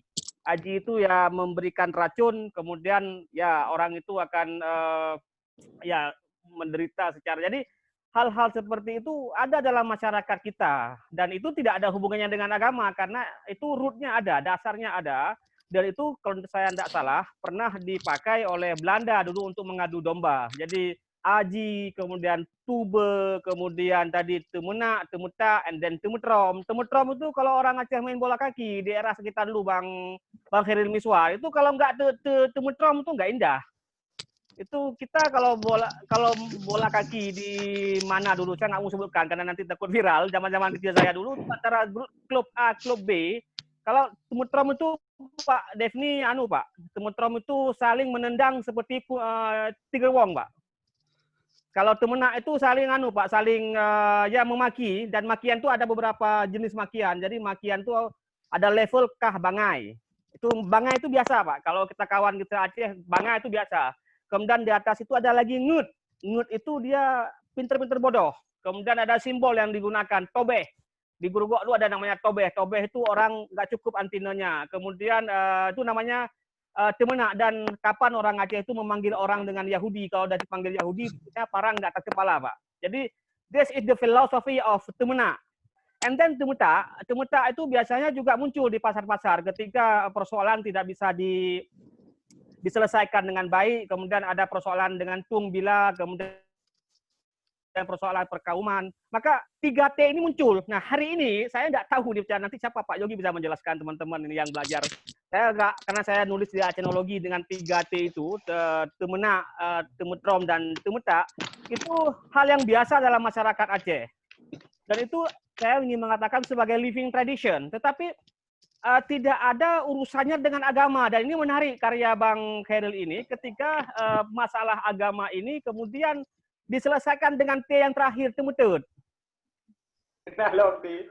Ya, dan Tumututnya. Jadi orang puas. Saya melihat itu Pak. Jadi orang itu sekarang secara sosiologis kayaknya puas dalam sepersekian menit, 30 menit pertama, ketika dia melihat sebuah, misalnya ada adik yang maaf sekali yang sedang terjadi A, B kepada dia, itu 30 menit pertama orang tuh puas menikmati. Tapi begitu 30 menit terakhir, yang kiban menyuado kita nyo. Kiban kalau itu keluarga kita, bagaimana perasaannya ketika itu family kita. Dan ini saya rasa perlu sebuah cara baru melihat cara berpikir masyarakat Aceh di dalam mengaitkan dengan budaya kekerasan. Jadi bahwa di Aceh ada budaya kekerasan itu sudah biasa. Di kampung saya dulu di tahun 40-an, itu seorang dukun yang dituduh dukun, itu rumahnya dibakar, meskipun nggak ada bukti. Saya nggak mau sebutkan tepatnya karena ini sangat sensitif. Itu di beberapa tahun dulu, di tahun 40-an, 50-an, setiap ada kampung di mana ada sebuah hal yang itu tidak answerable, tidak ada jawabannya, dan orang menduga si A pelakunya, maka rumahnya akan dibakar. Dan itu memang tumetut. Jadi, the art of tumetut, cara orang Aceh tumetut, dia menyelesaikan, dan dalam bahasa Aceh lagi, BKKRA, babah kirih. Jadi babah kirih inilah yang orang, jadi saya banyak istilah sebenarnya. Jadi saya tidak mau orang Aceh bilang kita orang yang santun. Iya santun, Pupu Mulia Jameh. Tetapi ketika kita bicara pada living tradition, tradisi kita hari ini, itu ada dalam masyarakat Aceh cepat. Apalagi kalau yang disentuh itu adalah kaum. Jadi tung bila tadi Panglima Kaum, Panglima Sago, menjaga marwah. Apalagi kalau sudah terkait dengan apa namanya, harga diri. Nah, ini yang saya rasa tadi pertanyaan Pak Devni tentang basic value. Basic value sebenarnya ada namanya di Aceh itu apa namanya ya? Ada tiga hal Pak Devni, yaitu menyelesaikan masalah dengan bulukat, nasi ketan. Nah, apakah itu diselesaikan dengan nasi ketan? Jadi ada masalah apapun ketika diselesaikan dengan simbol nasi ketan, dalam bahasa Inggris disebut dengan sticky rice, maka persoalannya menjadi selesai. Dan ini hari ini kan tidak ada itu persoalan-persoalan seperti itu. Yang kedua adalah masalah di Aceh itu selesai dalam segelas kopi. Jadi kopi itu, ini karena kita semua mazhab Amok adalah para penikmat kopi, maka orang menganggap warung kopi itulah landscape sosial untuk bersosialisasi. Dan yang ketiga adalah yang terakhir, tiga hal tadi adalah senjata. Makanya orang Aceh kemanapun bawa senjata, saya tidak mau bilang rencong atau apa, tapi bawa parang. Karena apa? Safety dia, zona amannya itu memang zona aman yang merasa dirinya selalu terancam. Ini secara sosioantropologi bisa dilihat nanti dalam masyarakat kita bagaimana orang melihat apa namanya orang asing, kemudian bagaimana dia melihat ketika orang tidak mengucapkan salam kepada dia. Nah, ini basic value-nya ada dan kita sudah tanamkan ini dalam mungkin ada diskusi lain-lain kali nanti itu tentang hadimaja dan itu sudah tidak lagi dipelajari. Ini saya rasa Pak Devni bahwa kita punya mekanisme untuk menyelesaikan masalah. Biasanya dalam masyarakat Aceh ketika ada sebuah aib dalam masyarakat Aceh akan diselesaikan secara sosial, secara apa namanya kekeluargaan dan aib itu ditutup Pak, dikunci supaya tidak dibuka. Nah, dewasa ini 2 dekade terakhir aib itu menjadi sebuah art seni, Pak. Jadi seni dan orang apa namanya menganggap ya kayaknya puas sekali dan inilah yang kita inginkan. Pelaksanaan syariat Islam ini perlu memikirkan lagi nilai-nilai keacehan kita, nilai-nilai di mana kita bisa saling menutup, kemudian bisa saling memaafkan, dan itu ada semua simbol-simbolnya dalam masyarakat Aceh. Itu saya rasa tadi yang ditanya oleh Pak Devni. Kemudian satu lagi, yang pertama tadi adalah ketika Aceh ini selesai 2005, itu tidak pernah terbayangkan di kalangan para eksponen GAM. Ini sering saya ungkapkan. Tidak pernah terbayangkan di kalangan orang GAM, di kalangan masyarakat Aceh, bahwasannya Aceh itu akan damai dengan RI. Karena imajinasi orang Aceh waktu itu adalah merdeka. Jadi persiapan berpikirnya adalah persiapan untuk merdeka, bukan persiapan untuk tadi syariat Islam. Tetapi kemudian permintaan tahun 53 ini ada Bung Alkaf nanti bisa mengklarifikasi, permintaan di tahun 53 dijawab tahun 99. Maka produknya adalah legal formal. Jadi semua ingin diselesaikan dengan legal formal. Padahal dalam masyarakat Aceh, pendekatan yang dilakukan ketika mereka membangun budaya adalah bersifat living tradition, kemudian bersifat moral, bersifat values. Dan ini yang dipelihara oleh masyarakat Aceh selama ini. Jadi pendekatan legal formal tadi yang dibilang oleh Syekh Jafar tadi ada masalah islamisasi, kemudian kanonisasi, kemudian semua masalah selesai di depan di Jalan Daud Breeh, itu di DPRA. Makanya ini sekarang yang terjadi di Aceh dan cenderung kita melihat, ini sekali lagi persoalan lagi adalah seolah-olah apa yang terjadi di Aceh hari ini apa namanya ya, tidak pernah dipersiapkan sebelumnya perubahan ini. Jadi tidak pernah dipersiapkan sebelumnya. Sehingga ketika terjadi seperti ini kita punya platform pengetahuan, platform spirit, platform values untuk membangun dan mengikat itu semua menjadi sesuatu yang baik. Sehingga hari ini ada yang terjadi adalah masyarakat tadi yang tadi kita sebutkan hilang out of control, jadi racing otoritasnya itu berjalan uncontrol, kemudian masyarakat out of control sehingga mereka memproduksi pola pikir sendiri. Jadi saya rasa itu Syekh Miswari, mana Syekh Miswari ini? Topinya mana yang betul satu ini? Iya, ada dua. Ada ini kayak avatar ini. Menghindari kepanikan dan kekobongan. Ya, kemudian saya usul, ini saya minta setengah menit lagi, saya usul kalau memang ini ada mazhab amok, mari kita urunan untuk beli Zoom Pak. Zoom permanen per bulan saya rasa cuma $14.99. Kita beli per bulan dan kita ini sangat, saya rasa ini semua semua mujadid baru di Aceh ini. Sepakat. Ya, demikian Syekh Miswari yang memiliki avatar di belakangnya. Akhirul kalam, assalamualaikum warahmatullahi wabarakatuh. Waalaikumsalam. Baik. Betul yang terakhir ini. Betul terakhir ini sangat berbahagia. Tapi kalau saya disuruh yang beli Zoom-nya kayaknya nggak tahu cara beli juga. Saya kira nanti bisa dibantu oleh teman-teman. Nanti teman-teman juga ada di grup Yat Intelijensia yang nanti bisa berpartisipasi untuk membeli Zoom Premium dan segala macam, memasangnya dan segala macam. Nanti kita harapkan partisipasi kita sudah beli Bang, kita sudah beli, FKPT sudah beli cuma $14,5, $200.000 rupanya. Betul. Beli, kita beli nanti. Kita ambil beasiswanya Bung Alkaf. Ya, siap. Pas, bisa sedikit lagi, 1 menit aja, boleh nggak? Izin, ganti. Bentar, ini kayaknya Nggak boleh, tunggu Muhammad Jafar. Tunggu. Komentar dari Pak Yogi dulu ini 1 menit ya, Pak Yogi. Tunggu Jafar, stop. Apa yang terjadi tadi, Pak Yogi, mana Pak Yogi? Pak Yogi silakan untuk mengomentari masalah ini ya, belum dipertajam tadi oleh Bang KBA dan belum dipertajam juga oleh Pak Khairil mengenai tentang persoalan krisis karisma, krisis otoritas sosial sehingga terjadi masalah hamok-menghamok ini. Sebagai sosiolog yang apalagi sedang meneliti tentang karisma dan juga kemarin barusan menerbitkan artikelnya di salah satu jurnal politik UGM yang terindeks Fokus tentang persoalan karisma juga.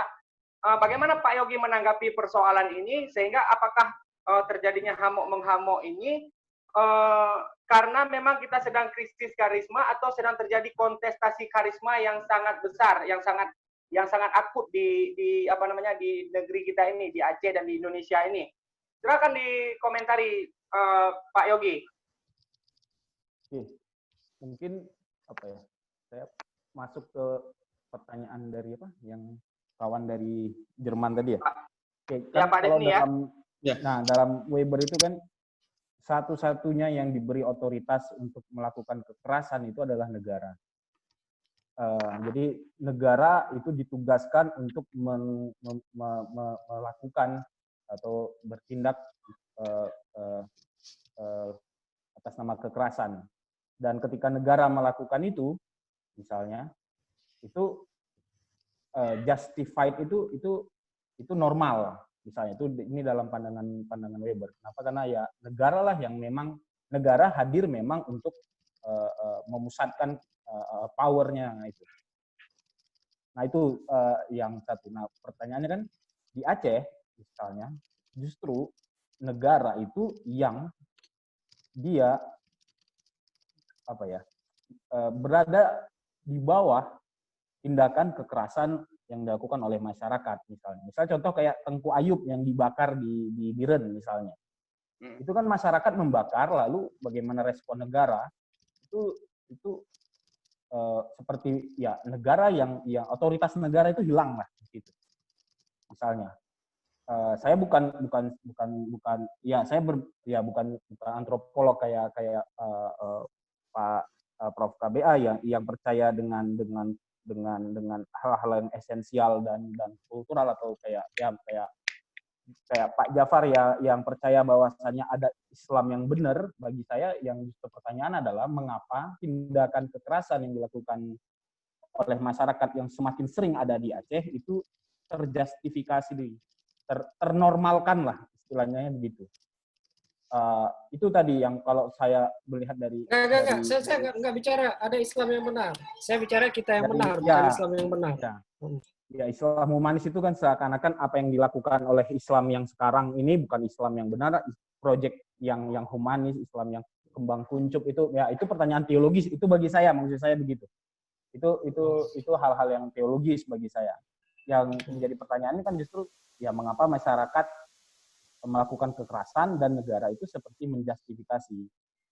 Nah, itu sebetulnya yang harusnya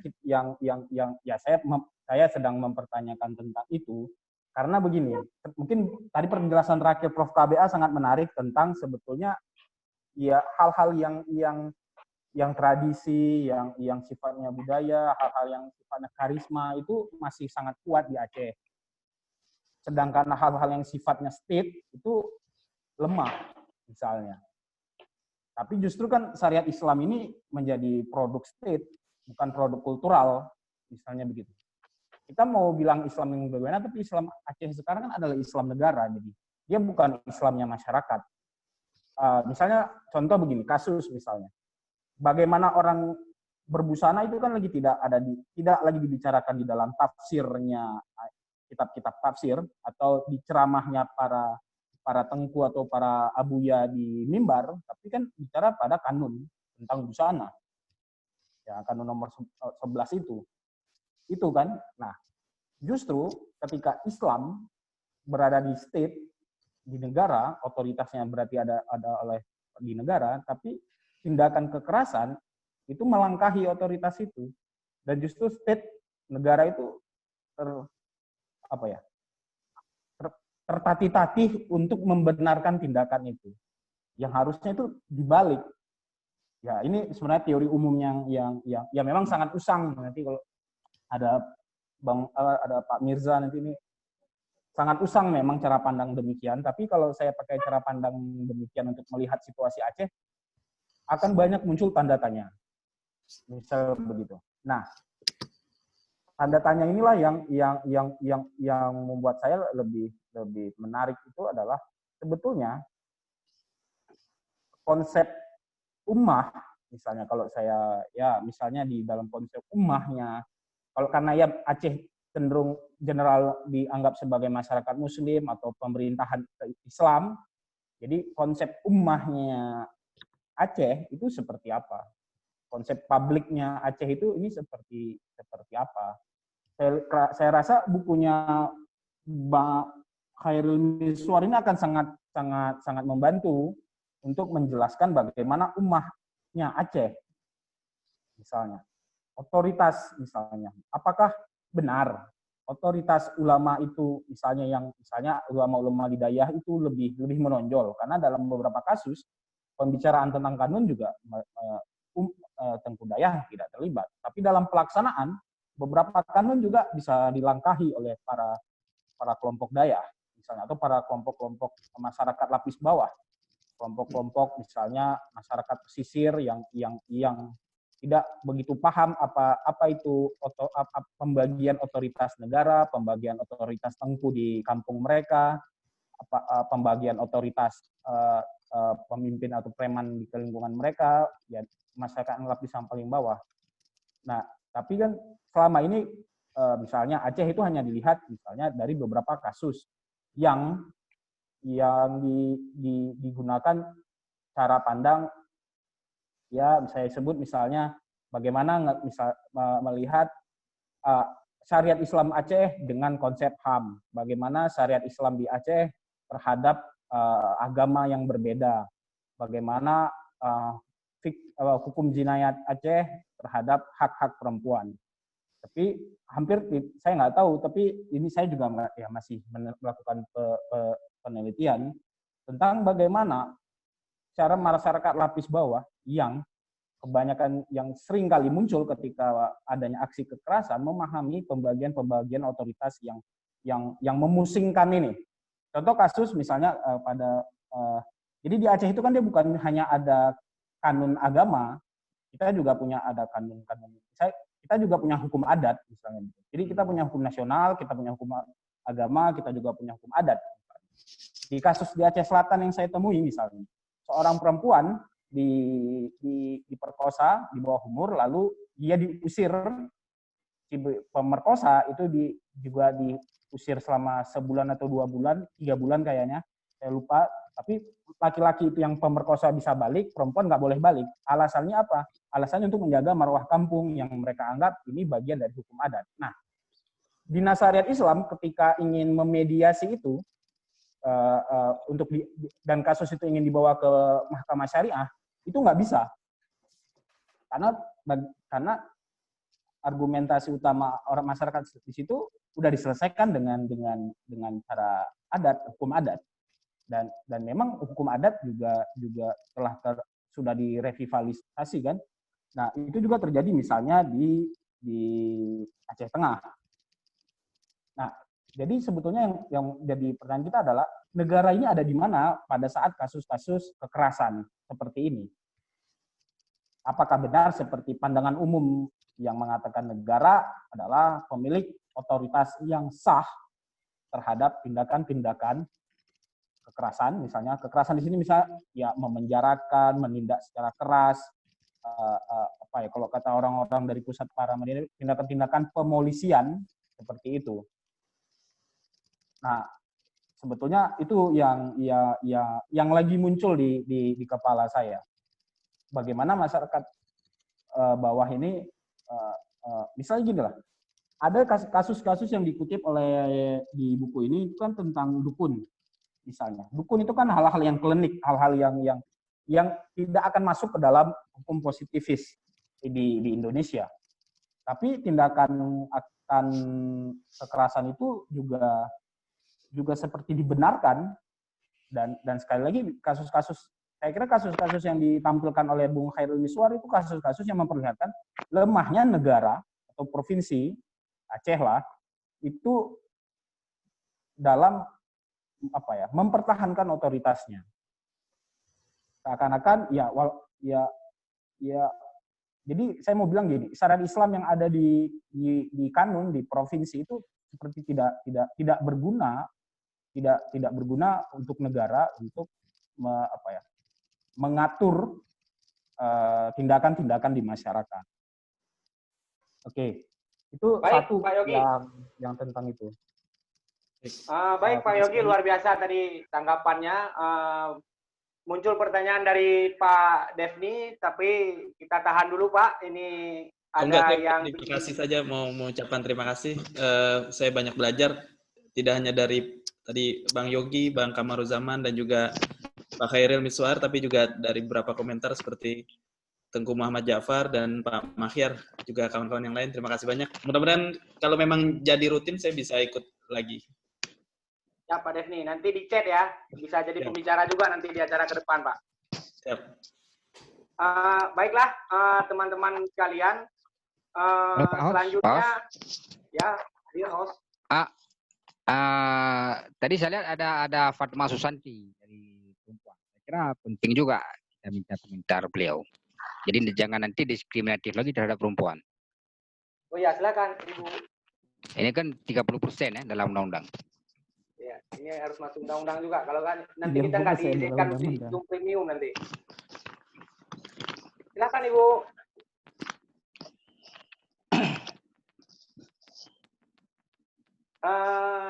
Ibu Fatma Susanti ya.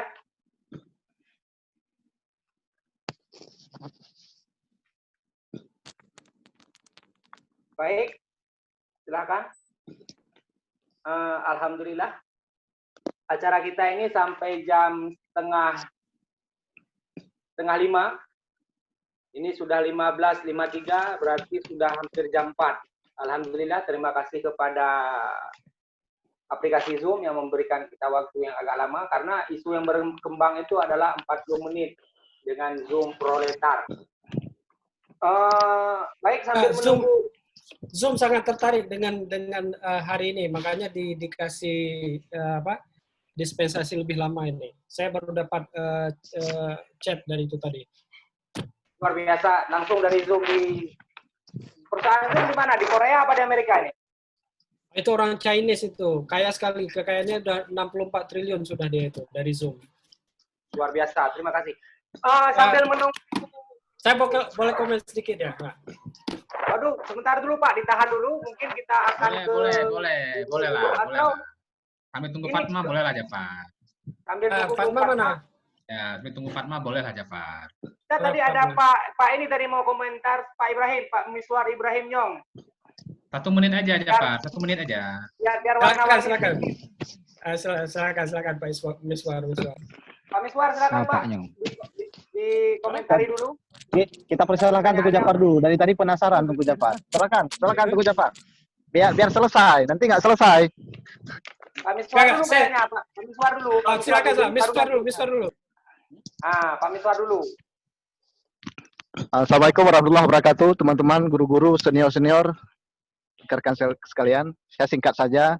Yang pertama, saya ingin merespon kegiatan bedah buku kali ini. Sebenarnya kita sangat menyayangkan bahwa bedah buku Islam Mazhab Hamo yang luar biasa ini kita bedah secara terbatas di webinar.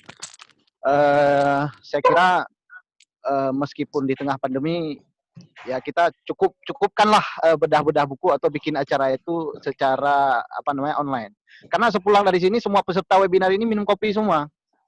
Jadi minum kopi kita bisa berkumpul, berkerumun, tapi masa di acara-acara yang cukup bermanfaat saya kira kita harus webinar. Saya tidak setuju Bung Khairil Miswar nanti datang ke Banda kita bedah buku ini di Banda Aceh. Kita nggak pakai webinar. Apa ini webinar?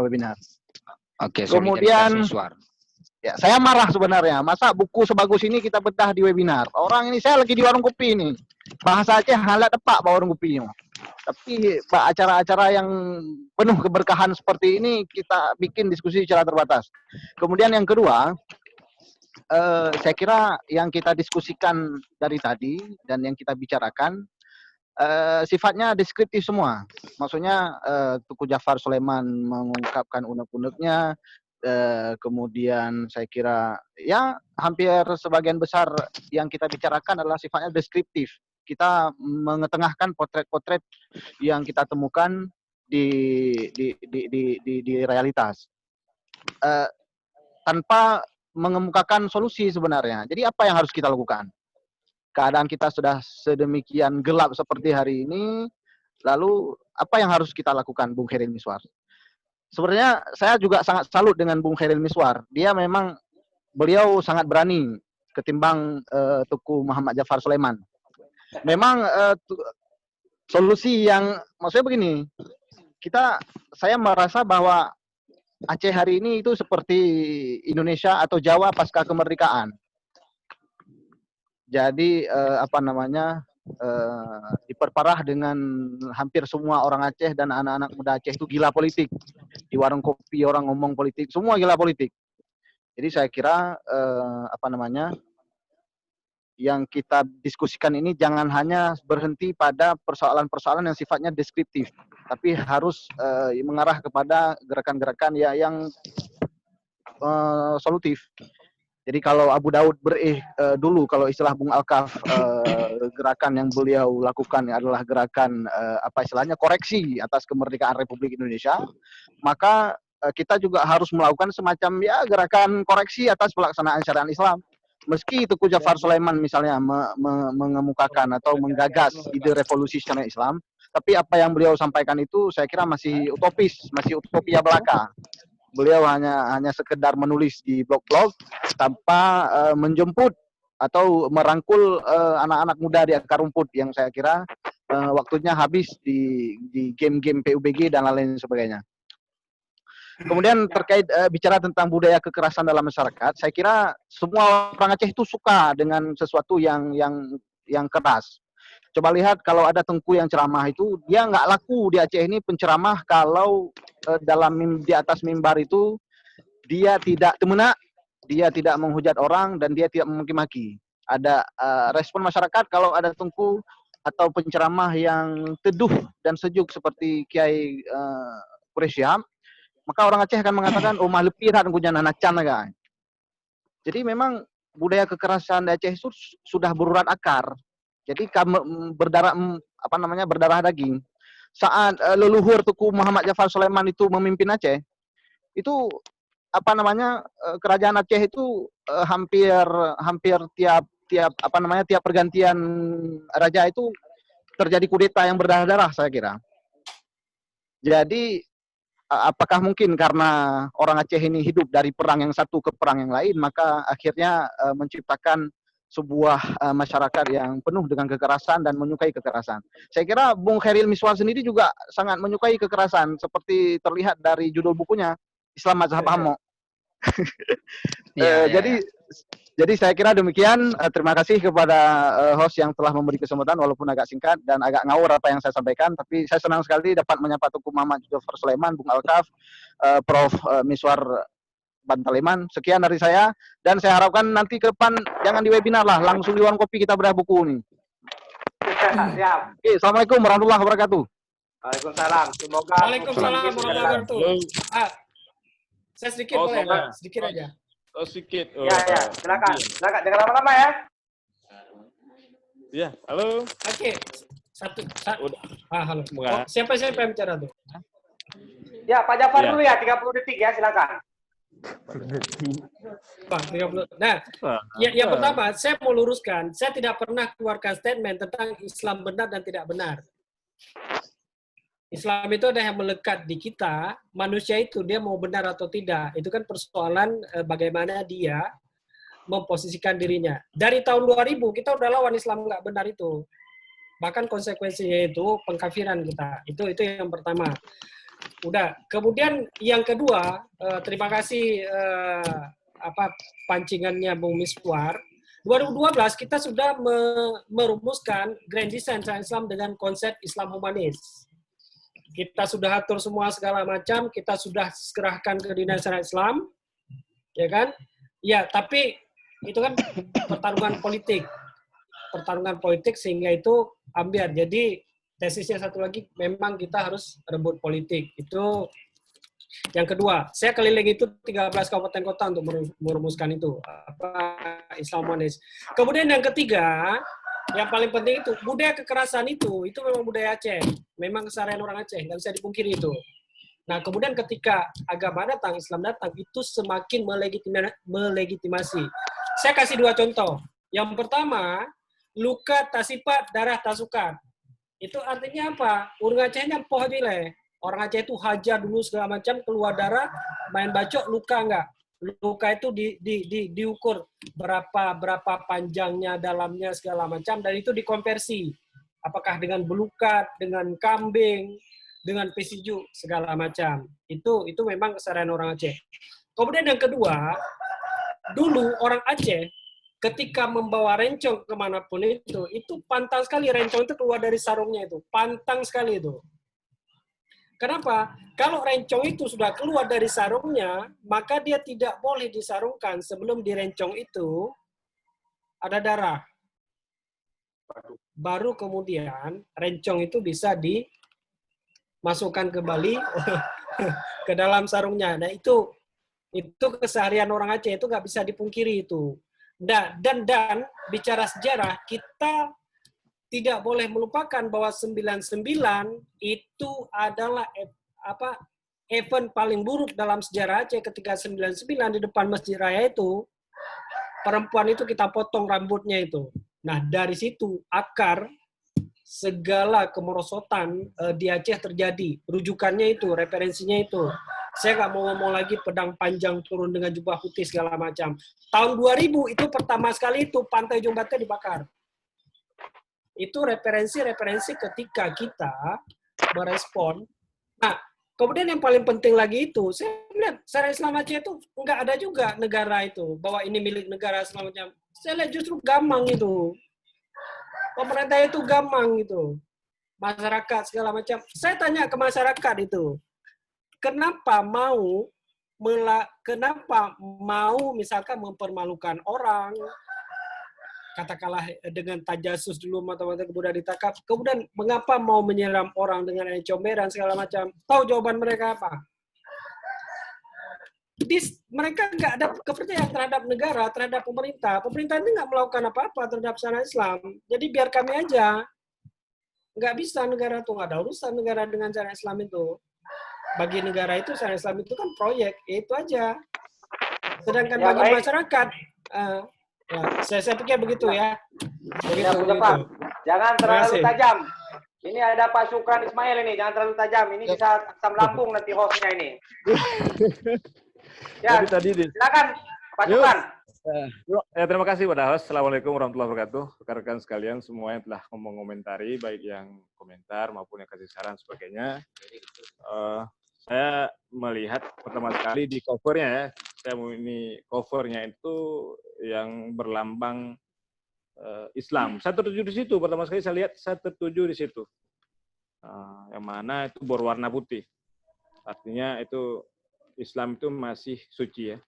Meskipun gambaran di bawahnya hamo dan mazhab itu orientasi warnanya sudah agak kegelapan. Tapi saya nggak bisa dengar suara saya nih. Bisa, bisa. Bisa dengar ya? Ya. Ya, silakan Pak. Lanjutlah. Kemudian saya juga apresiasi ya terhadap karya nyata. Karena kenapa saya karya nyata? Ini kisahnya yang diangkat. Ini bukan fiksi. Kalau ngangkat kisah nyata itu butuh keberanian dari si penulis. Tapi kalau ngangkat fiksi itu nggak jadi masalah. Karena itu bahagian daripada seni. Tapi kalau fakta itu bukan seni. Saya apresiasi kepada penulis Islam Al-Hamo. Kemudian saya juga sedikit ingin menyampaikan komentar ya terkait dengan materi-materi yang disampaikan oleh rekan-rekan tadi yang orientasinya mengarah kepada syariat Islam. Ini buku ini kalau saya lihat ini bahagian daripada akibat ya, akibat penegakan syariah yang tidak kafah kalau kita lihat. Makanya akan timbul tindakan-tindakan yang di luar prinsip-prinsip Islam. Itu juga harus dari Bapak Saudara Khairil untuk bagaimana mengangkat solusi. Karena masalahnya ditemukan sebenarnya. Dari kisah-kisah itu kan penemuan masalah di situ terjadi. Banyak masalah yang dirangkum di buku tersebut, tetapi tinggal kita sebenarnya bagaimana menyikapi persoalan yang diangkat di kisah-kisah di buku tersebut untuk bagaimana agar ke depannya itu tidak terjadi lagi. Karena semua itu tidak kita inginkan. Siapapun, baik si penulis maupun kita sebagai pembaca. Kemudian saya juga apa yang disampaikan tadi oleh Pak Prof sedikit KBA, ada istilahnya orang yang Aceh itu sering 3 T ya, ada temenak, temetrom dan temutet ya kalau nggak salah saya. Itu juga dilakukan oleh 3 T sebenarnya. Yang pertama tengku, kedua toke, ketiga tukang. Kenapa? Temuta. Nah, temuta ya, maaf ya. Temunak, temuta, temetrom ya. Itu juga. Temunak itu juga dilakukan oleh 3 T, tengku, toke, dan tukang. Jadi yang melakukan peran-peran 3T tersebut juga 3T juga.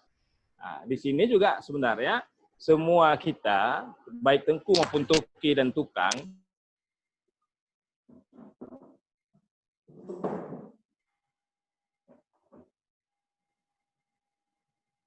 berperan sekali. Kemudian saya pikir bagi penulis juga saran saya yang diangkat mungkin itu kasus beberapa kasus, nggak mungkin diangkat semua, tapi setidaknya sudah mewakili macam-macam kasus yang lain yang serupa. Bagi seorang Bapak Khairil yang saya tahu seorang penulis yang sangat produktif ya kalau rekan-rekan sekalian katakan tadi, saya juga mengapresiasi itu di usia yang masih sangat muda, beliau sudah melihat fenomena sosial ini dan mengangkat fenomena sosial ini, kemudian bisa kita baca fenomena itu. Kalau mungkin 10-5 tahun ke depan ini juga tinggal cerita, tapi sudah terekam di buku. Ya, itu saya salut, saya apresiasi itu. Bisa dibaca oleh ini. Karena kita sejarah itu kan akan berbekas di saat dia 10-20 tahun ke depan itu baru berbekas ya. Apakah terjadi di Aceh seperti itu? Apakah terjadi di Aceh seperti itu? Juga akan bisa kita lihat langsung di buku Pak Khairil Miswar.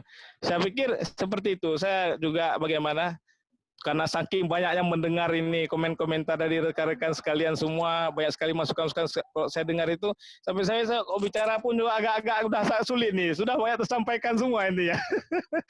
Juga pada host saya ucapkan terima kasih atas kesempatan. Mudah-mudahan ke depan saya bisa buat acara kayak gini lagi dan lebih lama timing waktunya ya. Demikian, terima kasih pada host ya, dan pada penulis buku Islam Mazhab Hamo.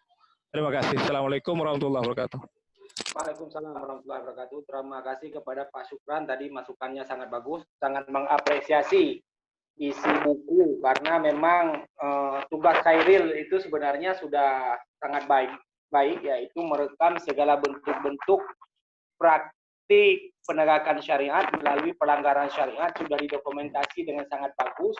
Tetapi ada mengenai tadi seperti yang dikatakan oleh Pak Khairil tadi, sebenarnya judul yang beliau tawarkan itu adalah Mazhab Hamo. Tapi kalau Mazhab Hamo judulnya, saya sebagai editor kemarin berpikir bahwasanya sebuah buku itu harus masuk dalam tema tertentu. Karena yang urusan hamo menghamo ini berada di dalam tema besar, yaitu tema keislaman, makanya saya tawarkan judulnya itu adalah Islam Mazhab Hamo. Alhamdulillah memang tim kreatif di Bandar Publishing sangat luar biasa membuat warna dan cover ini menjadi sangat menarik. Ada komentar-komentar lagi misalnya, ini kok ada pembakaran masjid ini dan segala macam.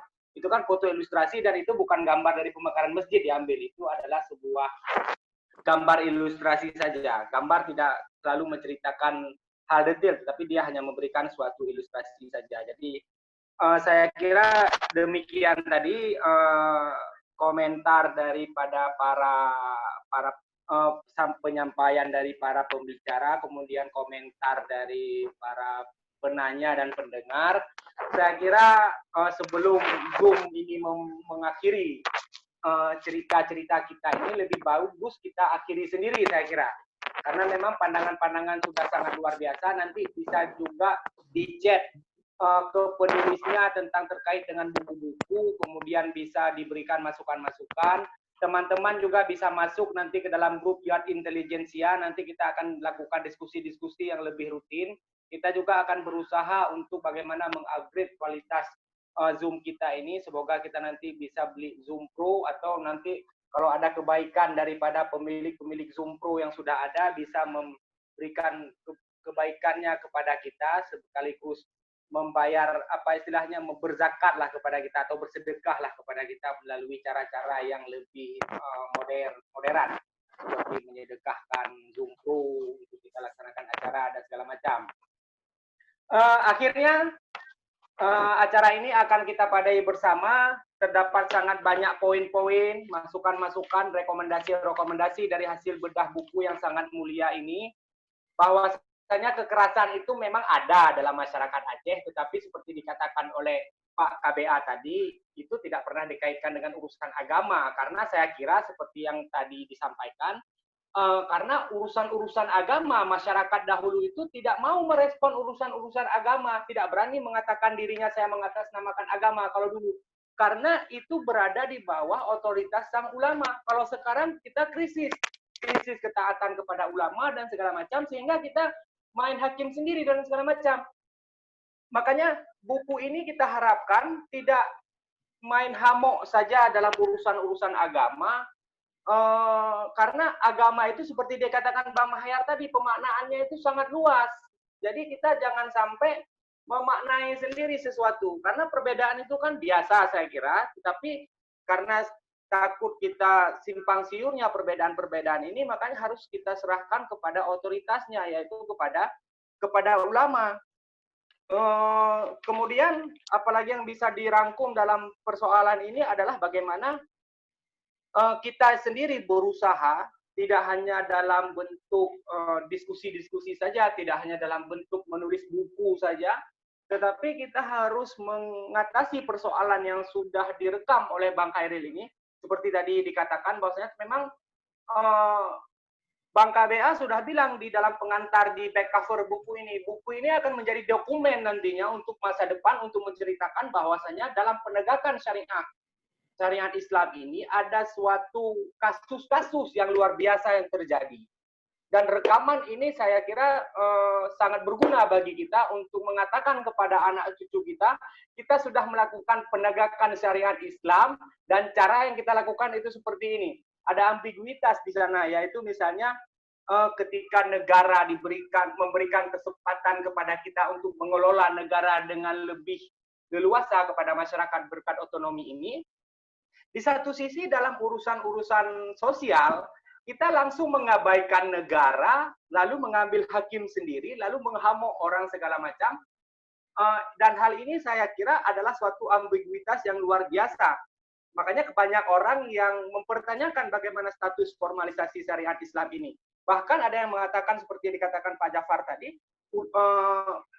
Pak Yogi ya, bahwasanya ulama itu dalam urusan penegakan kanun dan segala macam, itu tidak terlalu dilibatkan dalam pembuatan kanun. Kalau ulama tidak dilibatkan dalam pembuatan kanun, lantas berarti ada orang yang lebih berkuasa, lebih otoritatif dalam urusan agama. Ini perlu kita pertanyakan bersama, perlu dikontrol oleh masyarakat semuanya, sehingga nantinya formalisasi syariat Islam ini tidak terjadi bentrok dengan masyarakat.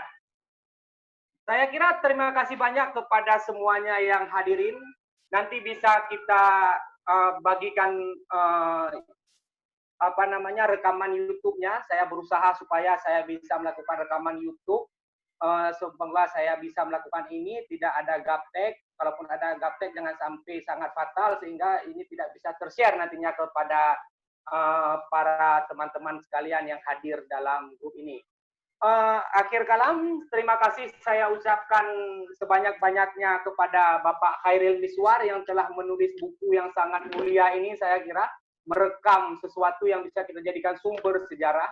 Terima kasih juga kepada Prof. KBA yang sudah sangat rendah hati bersedia menemani kita di sini dalam mendiskusikan buku yang sangat bagus ini, memberikan pandangan-pandangannya, memberikan masukan-masukannya, serta terima kasih juga telah memberikan endorse di back cover buku ini. Saya kira ini sangat menjelaskan buku ini oleh satu paragraf dari Prof. KBA. Kemudian kepada sosiolog kita, Yogi Febriandi, terima kasih banyak telah berkenan memberikan teori-teori yang sangat bermanfaat bagi kita, bagaimana membaca sebuah fenomena-fenomena sosial dari kacamata sosiologis. Nanti bisa dijapri ke saya untuk meminta link YouTube-nya. Bisa saya bagi kepada teman-teman, nanti di grup juga, grup yang ada sayanya, nanti bisa saya bagi insya Allah. Terima kasih banyak semuanya. Mohon maaf atas segala kekurangan yang ada, mohon maaf atas gaptek ini. Semoga Allah ke depan membuat saya lebih baik dalam urusan gaptek, memberikan kesehatan kepada kita semua, memberikan wawasan yang lebih luas kepada kita semua, diberikan rezeki yang lebih melimpah oleh Allah Subhanahu wa Ta'ala. Akhirul kalam, terima kasih untuk semuanya. Kita akhiri